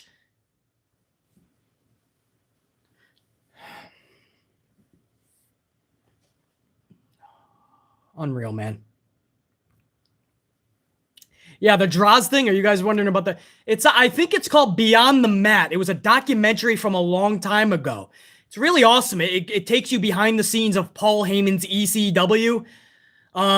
It also takes you behind the scenes of Jake the Snake Roberts and his battle with addiction. It takes you into Vince McMahon's office with the whole fucking with just how WWE is ran. It's a crazy document. It's called Beyond the Mat, I believe. Or it's, yeah. Because Bret Hart's was wrestling with shadows. So I think it's called Beyond the Mat. So if any, and it's going to be the segment. His name is Droz. You can't miss him. He's a big fucking, he's a, by the way, much respect to Droz. Unfortunately, he got paralyzed during a match with a wrestler named D'Lo Brown. D'Lo had accidentally, there was a botch, there was a miscommunication, something went horribly wrong. D'Lo dropped Droz the wrong way, and Droz was never able to walk again. So I want to give some fucking props over to Droz, man. That's one of those drastic, tragic wrestling stories, and it's why I get so upset with people like Ridge Holland, because how you do a maneuver is so much, man. And I've seen Ridge Holland, I'm just using him as an example, like, fuck up a lot of people. Same thing I said about Nia Jax. They fuck up a lot of people, and sometimes you're going to get that one person that's not so lucky. So Droz is unfortunately a sad story. But if you go back to that documentary, Beyond the Mat, that's when he was first starting in the company. And he's in Vince's office, and he's all excited about his new character, and Vince wants him to be a puker. Anyway, that's a side note, guys. Just a little bit of wrestling history for you. But that's Garza being booked like a bitch. So yeah, but we can't say that, though. We can't be angry with Garza being booked like a bitch because we're just negative. We're just supposed to like everything that Vince is booking. And if he is running around chasing a 24/7 title, if his new character is Duke the Dumpster Drosy's old character and he carries a garbage pail and he's picking up trash along the way to the ring, along the aisleway, he's picking up fucking trash. If that's Garza's new role for that Vince gave him, Garza says just deal with it and love it. Okay.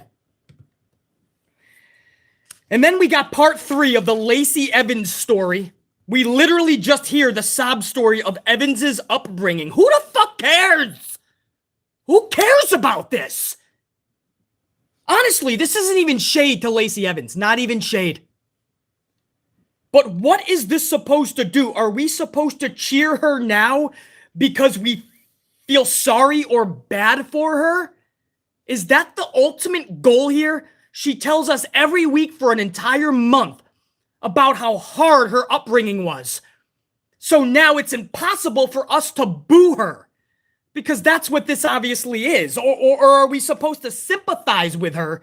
Because a lot of us have had shitty childhoods. So we're supposed to sympathize, maybe. Oh, man, I feel her pain, man. I had it rough, too, man. I'm going to cheer her. Most of us have had shitty childhoods. We don't walk around telling fucking people everything for sympathy. That makes her look so fucking needy and pathetic. And if you go back and watch last night, it's like somebody is making her, forcing her to do this. She's like this into the camera.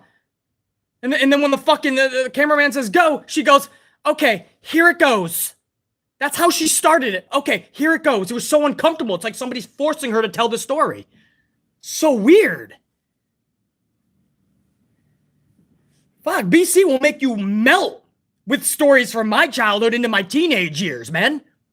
But I'm not going to tell all those stories because I'm not fucking needy for the attention. This is so cringeworthy. It is so weird. And it's just plain stupid.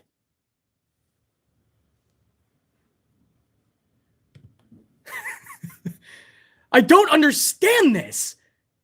Why are you just getting in front of a camera and telling us about your fucking weird childhood? What is the point? What's the point? What is it?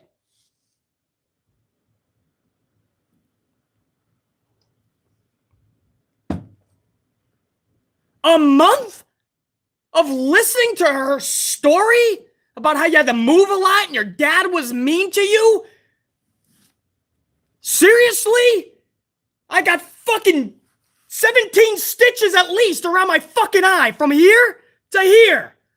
Almost lost my fucking eye because my father put a hammer into my fucking skull. I don't need to tell everybody that. It was aiming for my mother. She was able to get out of the way. I was just coming for seconds on my dinner, and I got a hammer in my fucking forehead. Lost my fucking eye nearly. I don't cry about it for sympathy, so you'll cheer me on my videos. I don't tell you I got a hammer in my fucking head. Almost lost my fucking life, so you can give me a fucking like.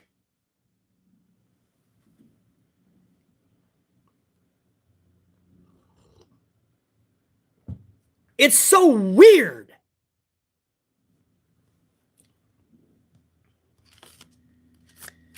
You know, if you did it for 1 week, it's like, all right, you know, they're doing the sympathy thing. Whatever. You know what I mean? This is Vince.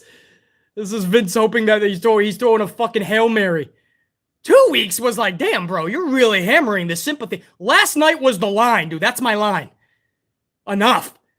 You go through anybody, most of that locker room's fucking, most of that roster's childhood, you're going to hear some fucking stories. Lacey's is the one we're going to hang our hats on.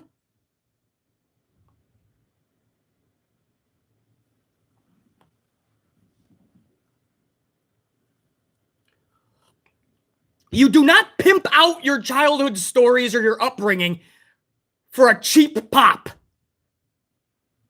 I'm against that. I've had this channel for 5 years. Yes, I tell stories from my past, but that's integrated into videos or live streams like the one I just fucking said.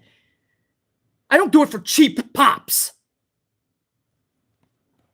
My pops beat the shit out of me when I was younger. I don't need to tell you stories of that.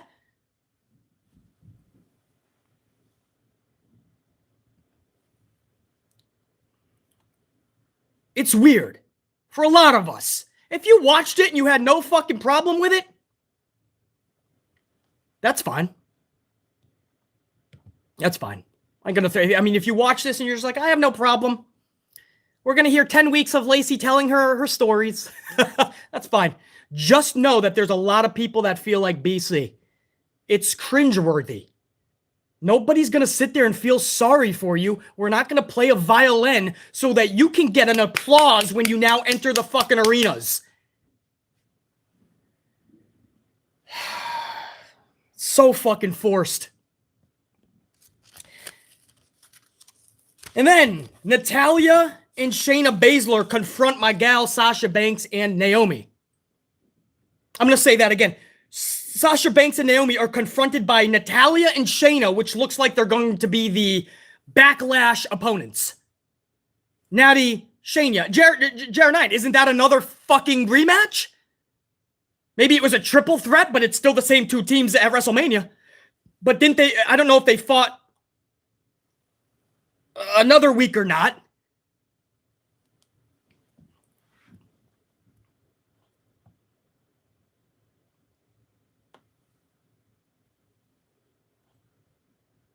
They were in Mania in a four-way. That's what it was. A four-way. Thank you, Jared. Okay, well, it's a fucking rematch. They were in the match.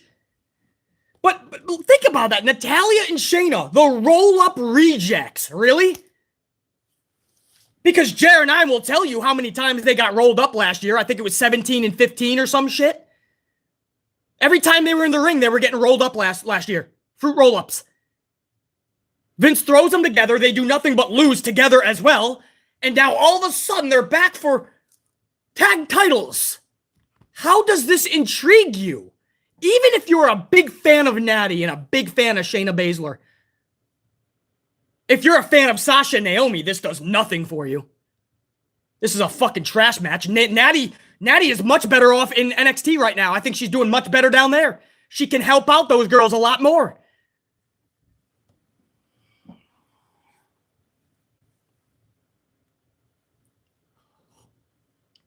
Oh, don't worry, NJPW, man. Don't worry. It made me tougher. Badass, man. And I got a badass scar. Look at that shit, man. Look at that shit. It goes through the fucking eyebrow. It starts here. Goes all the way up here. I almost needed, like, plastic surgery. So it was bad, man. I almost lost the fucking eye. They were able to keep the eye, though. But look at that shit. It goes right through the eyebrow. That was a fucking hammer, bro. Right in my fucking head. Yeah! Ah!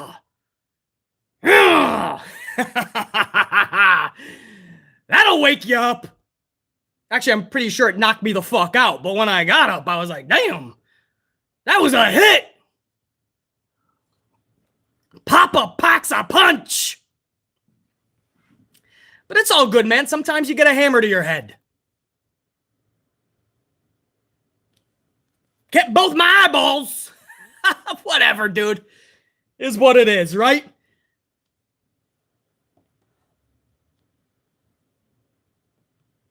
But, what I was talking about.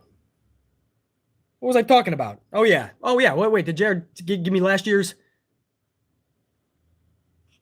Yeah, Jared 9. 15 roll-ups last year for Shayna, 8 for Natty. Okay, well, come on, bro. Fucking A, dude. And now I gotta watch Sasha and Naomi. This is why I didn't want them as a tag team. Because I knew it was just going to be the same type of booking that they had singly, but even fucking worse. Because now Vince can just kill two birds with one stone. I have no fucking idea, bro.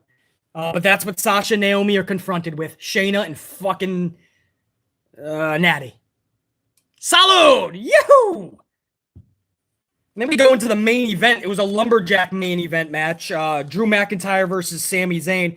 This match was so fucking dumb. It ends with Sami Zayn running away through the crowd, and the match ends. Just like that. The whole point of a fucking Lumberjack match is to make sure nobody runs away, right? That's the whole point. The second they get out, you got to throw them right back in. That's the fucking point of the Lumberjack match. It's the same thing like a steel cage. It's meant to keep you in, right? But we already know that WWE doesn't care about these fucking what happens in these matches to keep them relevant and prestigious. Right, we saw that with ladder matches. In the women's ladder match, James Ellsworth is retrieving the fucking briefcase, right? We've seen that before. We've seen people not even in the match, like Brock Lesnar, get the fucking case. People like they're not even in the Royal Rumble match, like Brock, take a spot, win the match. We've seen Hell in a Cell, which is a match based upon, hey, whoever can't walk out is the loser. But no, the referee stops it and declares that the Fiend is getting beat up too much. So the fucking Hell in a Cell concept is fucking ruined. They ruin the concept of a fucking lumberjack match because Sami just runs away into the crowd. By the end of the night, he's in section 300 eating hot dogs and popcorn from the fucking Slobber Stevenson, who's the cousin of fucking Shithead Stevenson, who just got beat up earlier by Gunther. He's up there eating his popcorn. Sami's up there with him. And I'm like, wasn't this a lumberjack match? How the fuck did he wind up in section 300? And Adam Pearce comes out and he's like, oh yeah, you can run, but next week, a steel cage. What does that do for tonight, motherfucker? He already ran away from a lumberjack. Now we're supposed to be excited for the same fucking match, just in a cage? And is nobody asking the question, why are we even seeing this 76 times? Who the fuck could possibly care about this match? It's not even a feud. Several weeks ago, Sami told Adam Pearce, the next person that walks through the door, I want a match. It ended up being Drew. Ever since then, Sami's running away. What a feud. Can't wait till next week to see that cage match. This is what wrestling has become in 2022.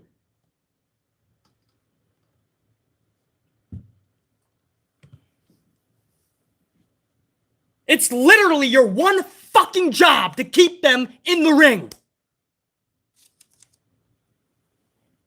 Who gives a fuck? Our biggest story on SmackDown is Zayn and McIntyre for no reason. Why are they feuding, Amp Unit? By the way, 250 on the ups as we go to 300. Thank you. Keep smashing the fuck out of that on those ups. Unit, why are they feuding? Am I missing something?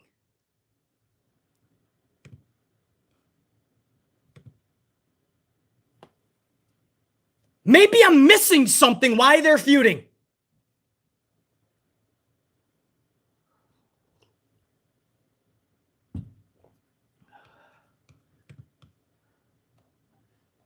Nobody has an idea.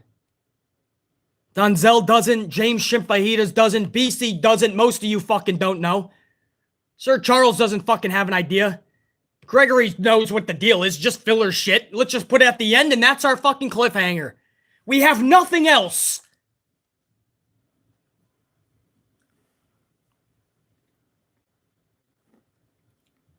Okay.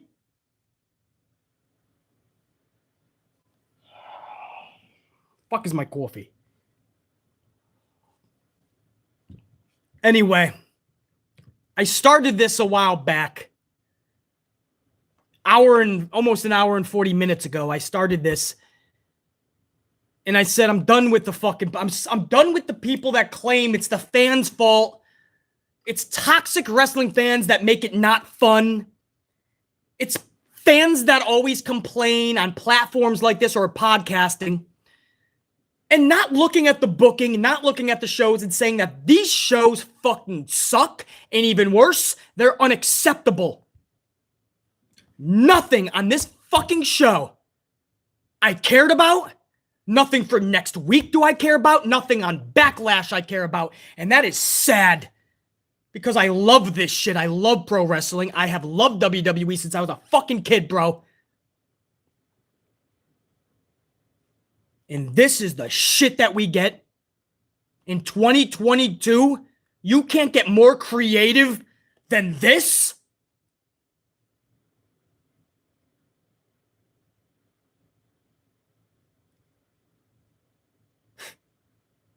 I say it all the time. There's no larger-than-life wrestlers. There's no captivating stories for us to care about. It's true. It's fucking true. There's nothing on these fucking shows. This is not about being a little older now, so it's different for us. This is not about, oh, the year is 2022, so you can't do the things that you used to do in the Attitude. This has nothing to do with any of that. It has to do with creativity and giving a fuck. And they don't on both accords.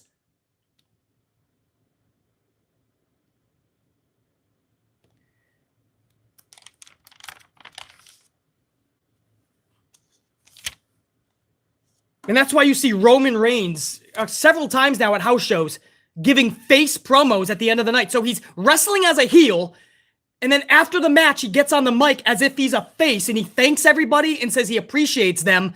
Drive home safe, everybody be good. Because Vince can't trust Drew McIntyre because he hasn't booked him to be the top face. And you have nobody else other than McIntyre. You haven't booked Shinsuke like that.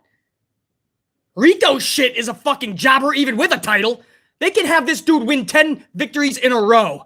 He's still going to be the mayor of Jobberville. They have to work double, triple, quad time to make him relevant.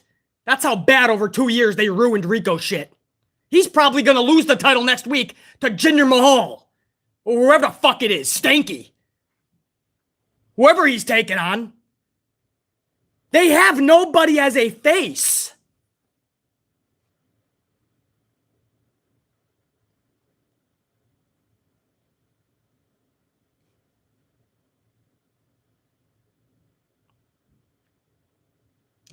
There's nobody.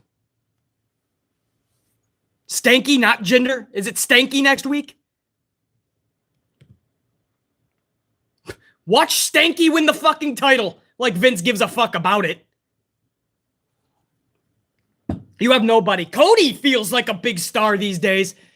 I started to notice something on Monday Night Raw, though. They're already starting to make him a little bit... He's starting to feel like just one of the boys. This is something that Tony Khan does nonstop whenever he gets a shiny new toy, and he should be a big star in AEW. After just a few weeks, they feel like just another guy. Cody's got to be careful, man. He's starting to feel like just a dude. Creativity. You can't just parade these dudes out there to have wrestling matches. You know, there's a type of fan out there that just says, I'm just here for the wrestling. I don't care about the entertainment, the storylines. I don't need big muscles. I don't need any of that. I just need 5-star Meltzer classics. Well, that's why wrestling is dying. You can integrate that, no doubt. You can absolutely put in epic matches. I want to see 15 to 20-minute matches, bare minimum. So I agree. But you have to have everything. That's why we fell in love with pro wrestling. It wasn't watching two fucking dudes do glorified gymnastics in a premeditated, predetermined, rehearsed spot fest. Acting like it's a real athletic competition. You need more than just the wrestling. Cody having a wrestling match every week is going to make him pretty fucking lame. CM Punk versus Lee Moriarty one week, and then CM Punk versus Evil Uno, and then CM Punk versus Dustin, and then CM Punk versus a Wardlow. Every fucking week will dilute him. With no fucking care into it. At some point, we need to give a shit. Pro wrestling has always been based on emotion backing the matches. There was a reason you had to see Hogan and Savage at Mania 5. There's a reason you had to see Warrior and Savage at Mania 7 with the careers on the line. There's a reason you had to see Macho Man and Ric Flair at Mania 8. Remember what Miss Elizabeth was? You guys remember that heavy storyline and Ric Flair? Talking about this dude's wife the way he was? With the pictures, the photos? Oh, you had to see that fucking match. If you guys go back to some of the best feuds that you can think of, they probably had a badass story with it. Where is that today? Where is it? Where is it? Where's the stories that are captivating you guys to the point where you have to see this, man? Because that's what wrestling's based on, emotion. Fuck, did you guys just see SmackDown? That was fucking nuts. And then it just faded to black? I gotta find out what the fuck happened to this dude. And can you guys imagine what happens at the pay-per-view when they actually collide? Because Roman's not done with this. Or whoever. You know, that's how we should be talking in these reviews. We should be talking about epic shit. This is a billion-dollar conglomerate company that's been around for fucking, in the thick of it, for decades. Instead, we come together to talk about this, and we're just fucking, it's pathetic. There's no good that I can talk about here. There's no larger-than-life wrestler. There's no storyline that's got us on the edge of our seat. I'm just telling you guys the fucking truth, and you know it. Even if you claim you don't like Beast, right? You tune into every one of my videos. I don't like him, though. He's full of himself. He's got an ego. I don't like that BC guy. I don't give a fuck. You still fucking know I'm telling the truth.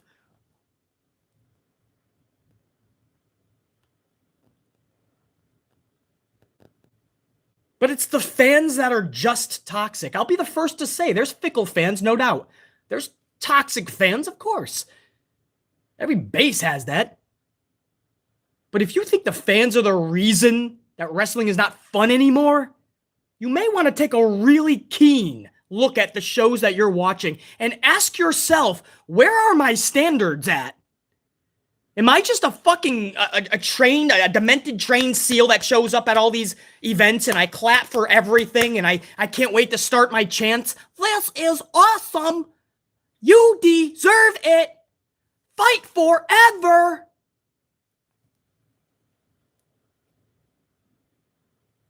Are you just that type of fan that'll just, hey man, I'm just in it for a good time. Whatever they produce, Beastly, I'm good with it, man. I don't put that much stock into it, Beastly. I wish I couldn't. But the shows don't even make sense. Like, I don't even know how you can watch this shit and be okay with it. I don't know how, let's just take last night's show. I don't know how you can watch this entire show and make sense of any of it.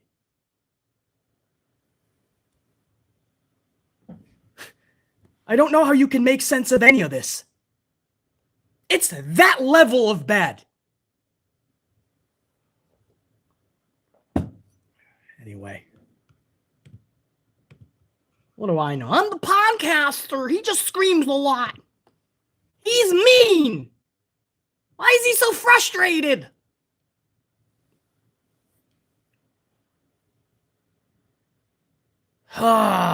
Trev Reigns, the tribal god with that 2-spot. SmackDown brought in a 1.8 rating last night. 1.8! Is that a new low? And don't even try to blame it on fucking playoffs or anything. That's just because the product sucked. Is that a new fucking low?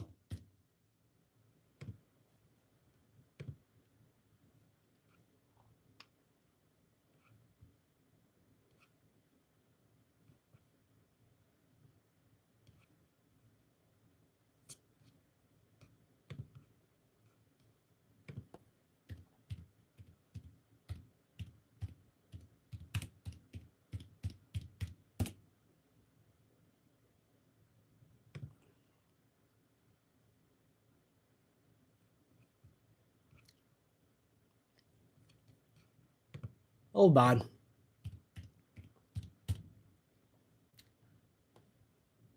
Gotta see something, man. If that's an accurate number, I want to see preliminary rating for last night. SmackDown was a 1.8.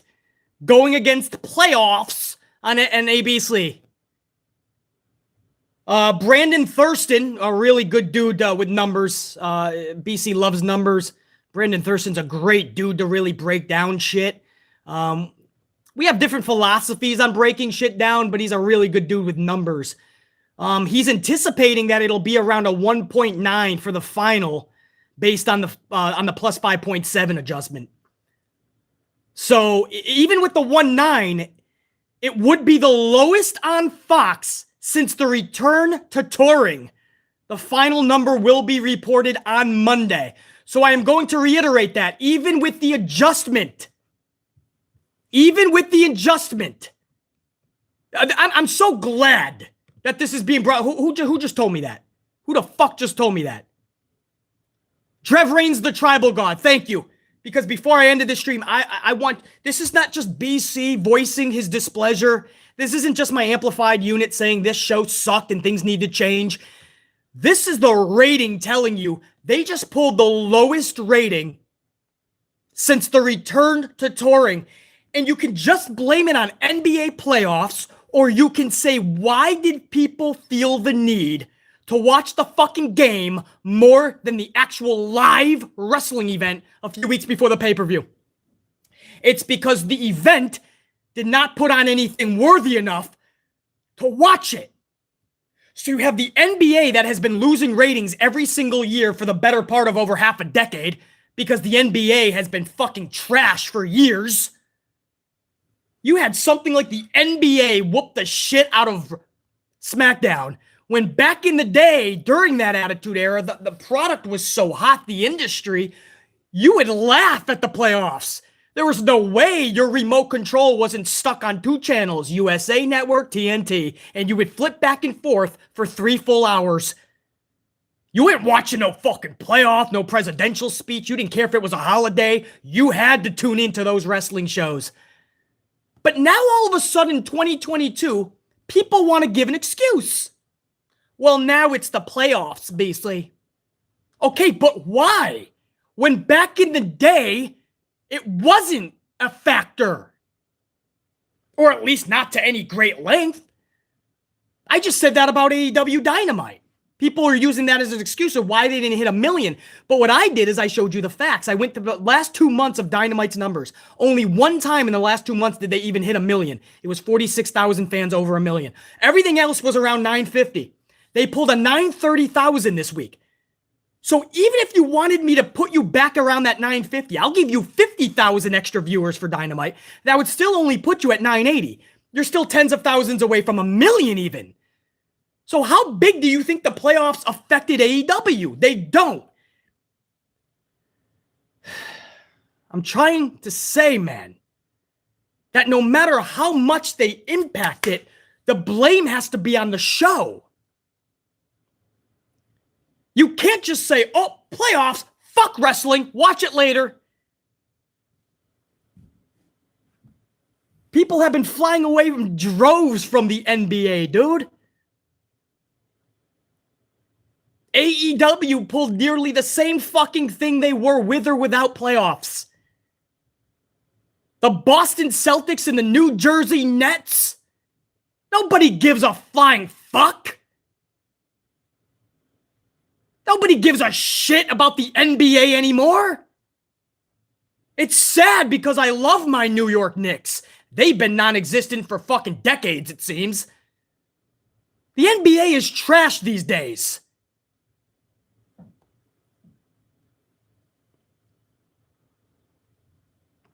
Nobody gives a fuck about the NBA. You concentrate on your fucking show. 35 weeks out of a 52-week calendar year, I hear excuses. It's a holiday. It's a presidential speech. Baseball was on. The playoffs were on. A hockey game was on. If it's Monday nights, it was Monday Night Football. So 35 weeks, you're just going to give them a pass?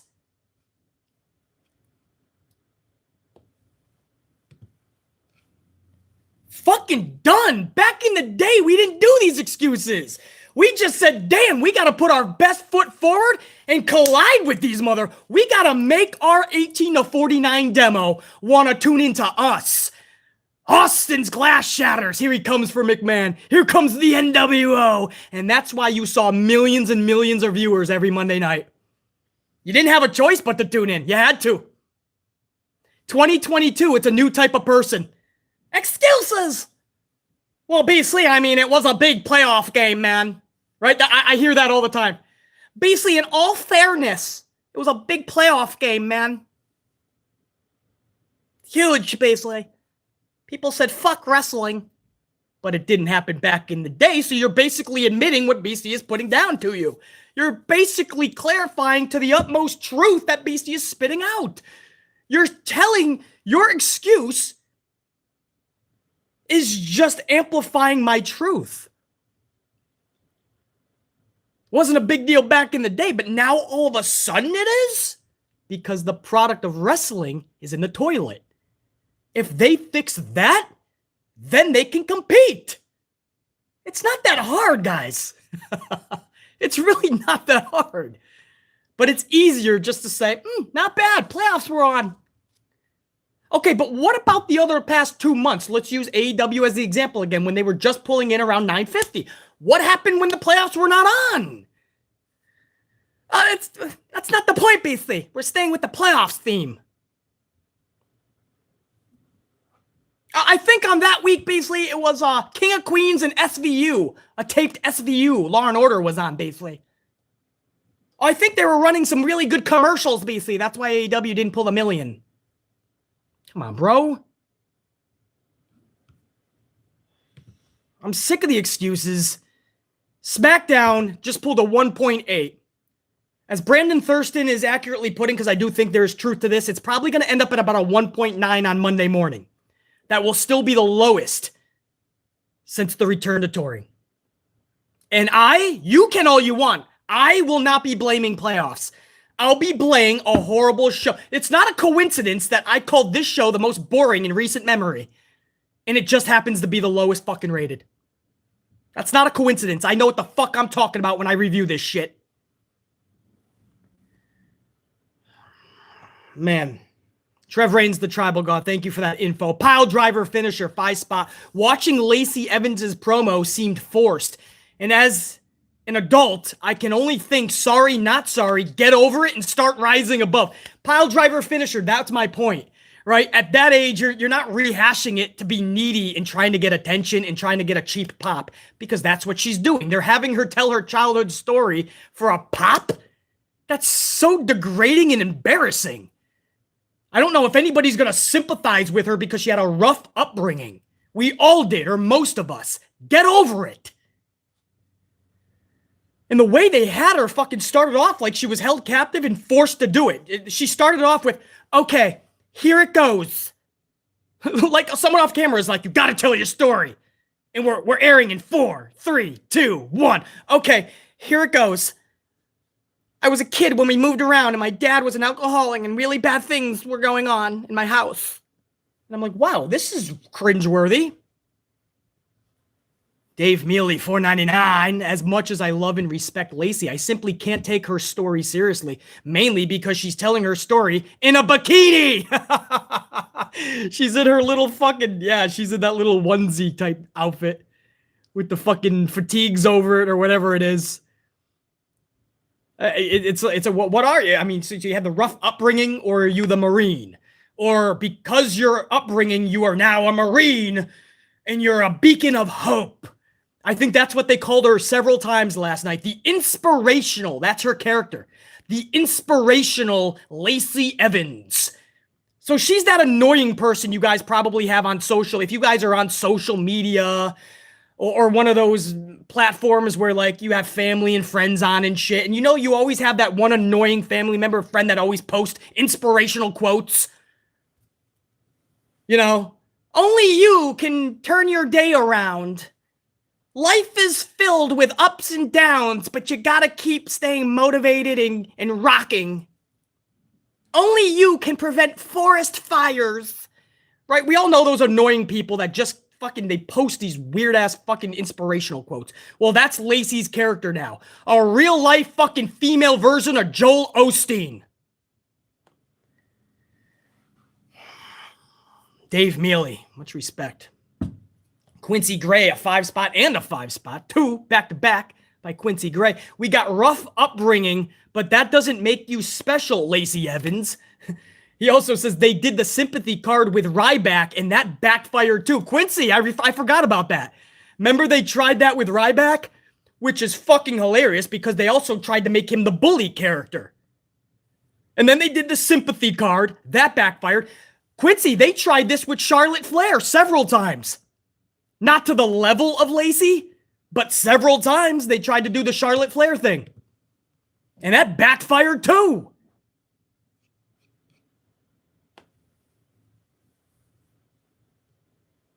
Oh, man. I forgot all about the Ryback thing, man. All about Ryback.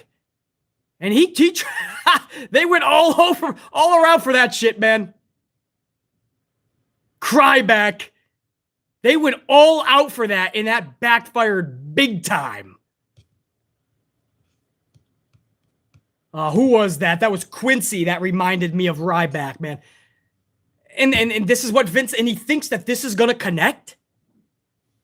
It's not even about not connecting. It's the fact that it's the opposite. It's cringeworthy for a lot of us that feel how forced this is and how cringeworthy. Strict Tango, 2-spot. Is Cody the first wrestler to jump from AEW to WWE? I believe so, and that's what made it so big, is not only was it the first to jump ship to WWE from AEW, but it was their executive vice president that did it.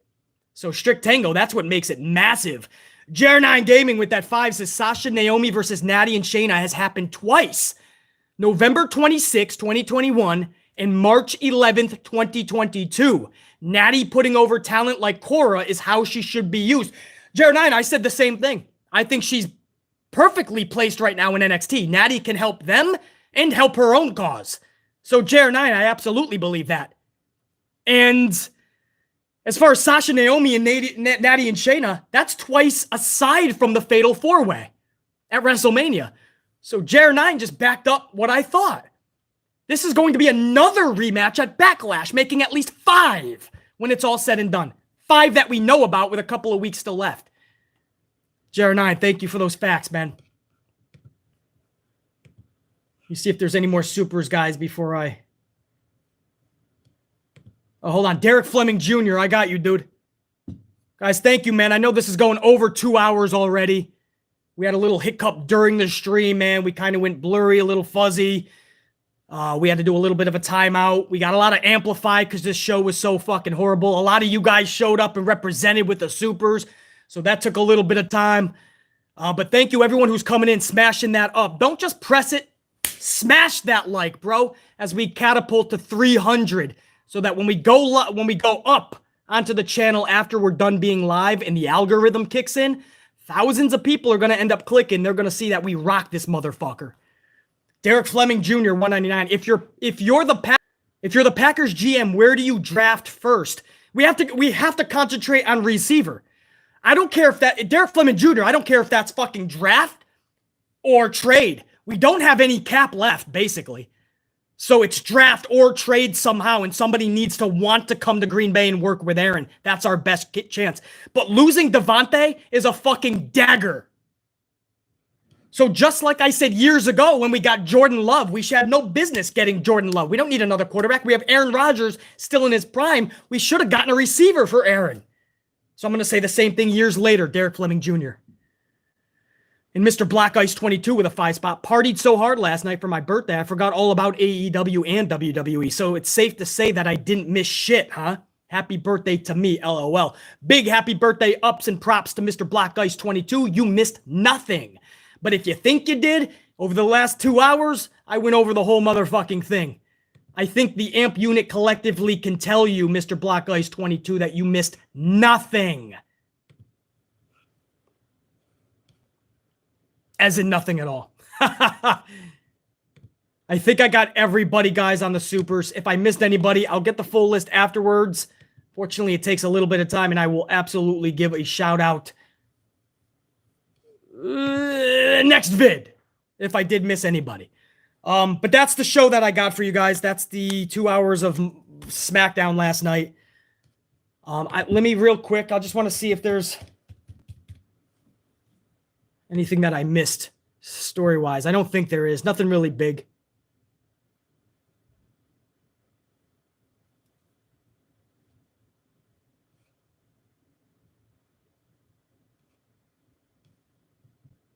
No, I don't think I missed anything, man. LA Knight added somebody to his Knight model management. Who the fuck did he add? Mace. Wow, did they already ruin LA Knight already? Wow. Wait, Mace changed his name to Face? What the fuck am I reading? Oh, spoiler. I don't know if this is no, this isn't a spoiler. We all need to know about this. Guys, I don't know if I'm reading this wrong. It looks like Mace has joined LA Knight, which has already been kind of where we saw that going toward. But it looks like he seemed to change his name to Face. What the fuck?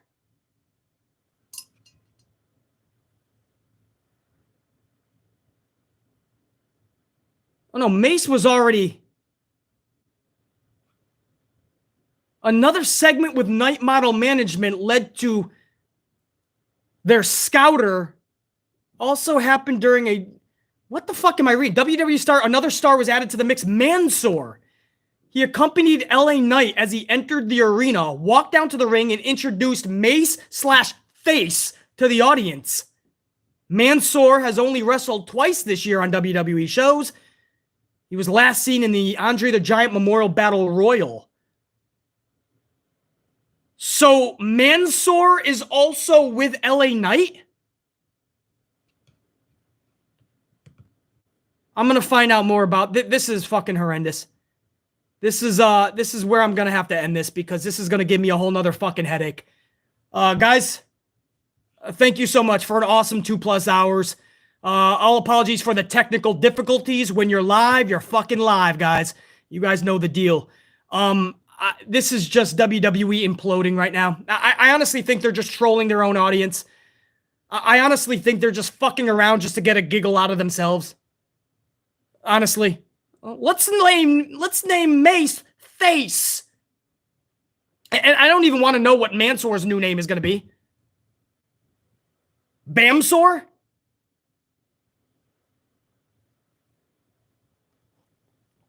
Cold Sore? So you got Face and Cold. I mean, come on, Mace, Face.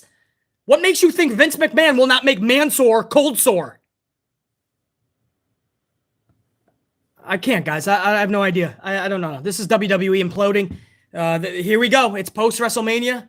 After night 1 of WrestleMania, we got our hopes a little high. Things were looking... I mean, we felt good about WrestleMania night 1. This is everything we saw in 2021 and before, and it looks like the rest of this year could be fucking batshit fucking horrendous. That's it. I'm going to end with such a sad story. Like Mace Face, Mansoor Cold Sore. Guys... BC, I don't even want outro music, Sasha. We're just going to end this and take a moment of silence for Mace and Mansoor. Much love, guys. Thank you. I'm out. Check you. I fucking read it, man. It said Mace Face, and then it says Mansoor's with him. I have no fucking idea. Check you guys, man.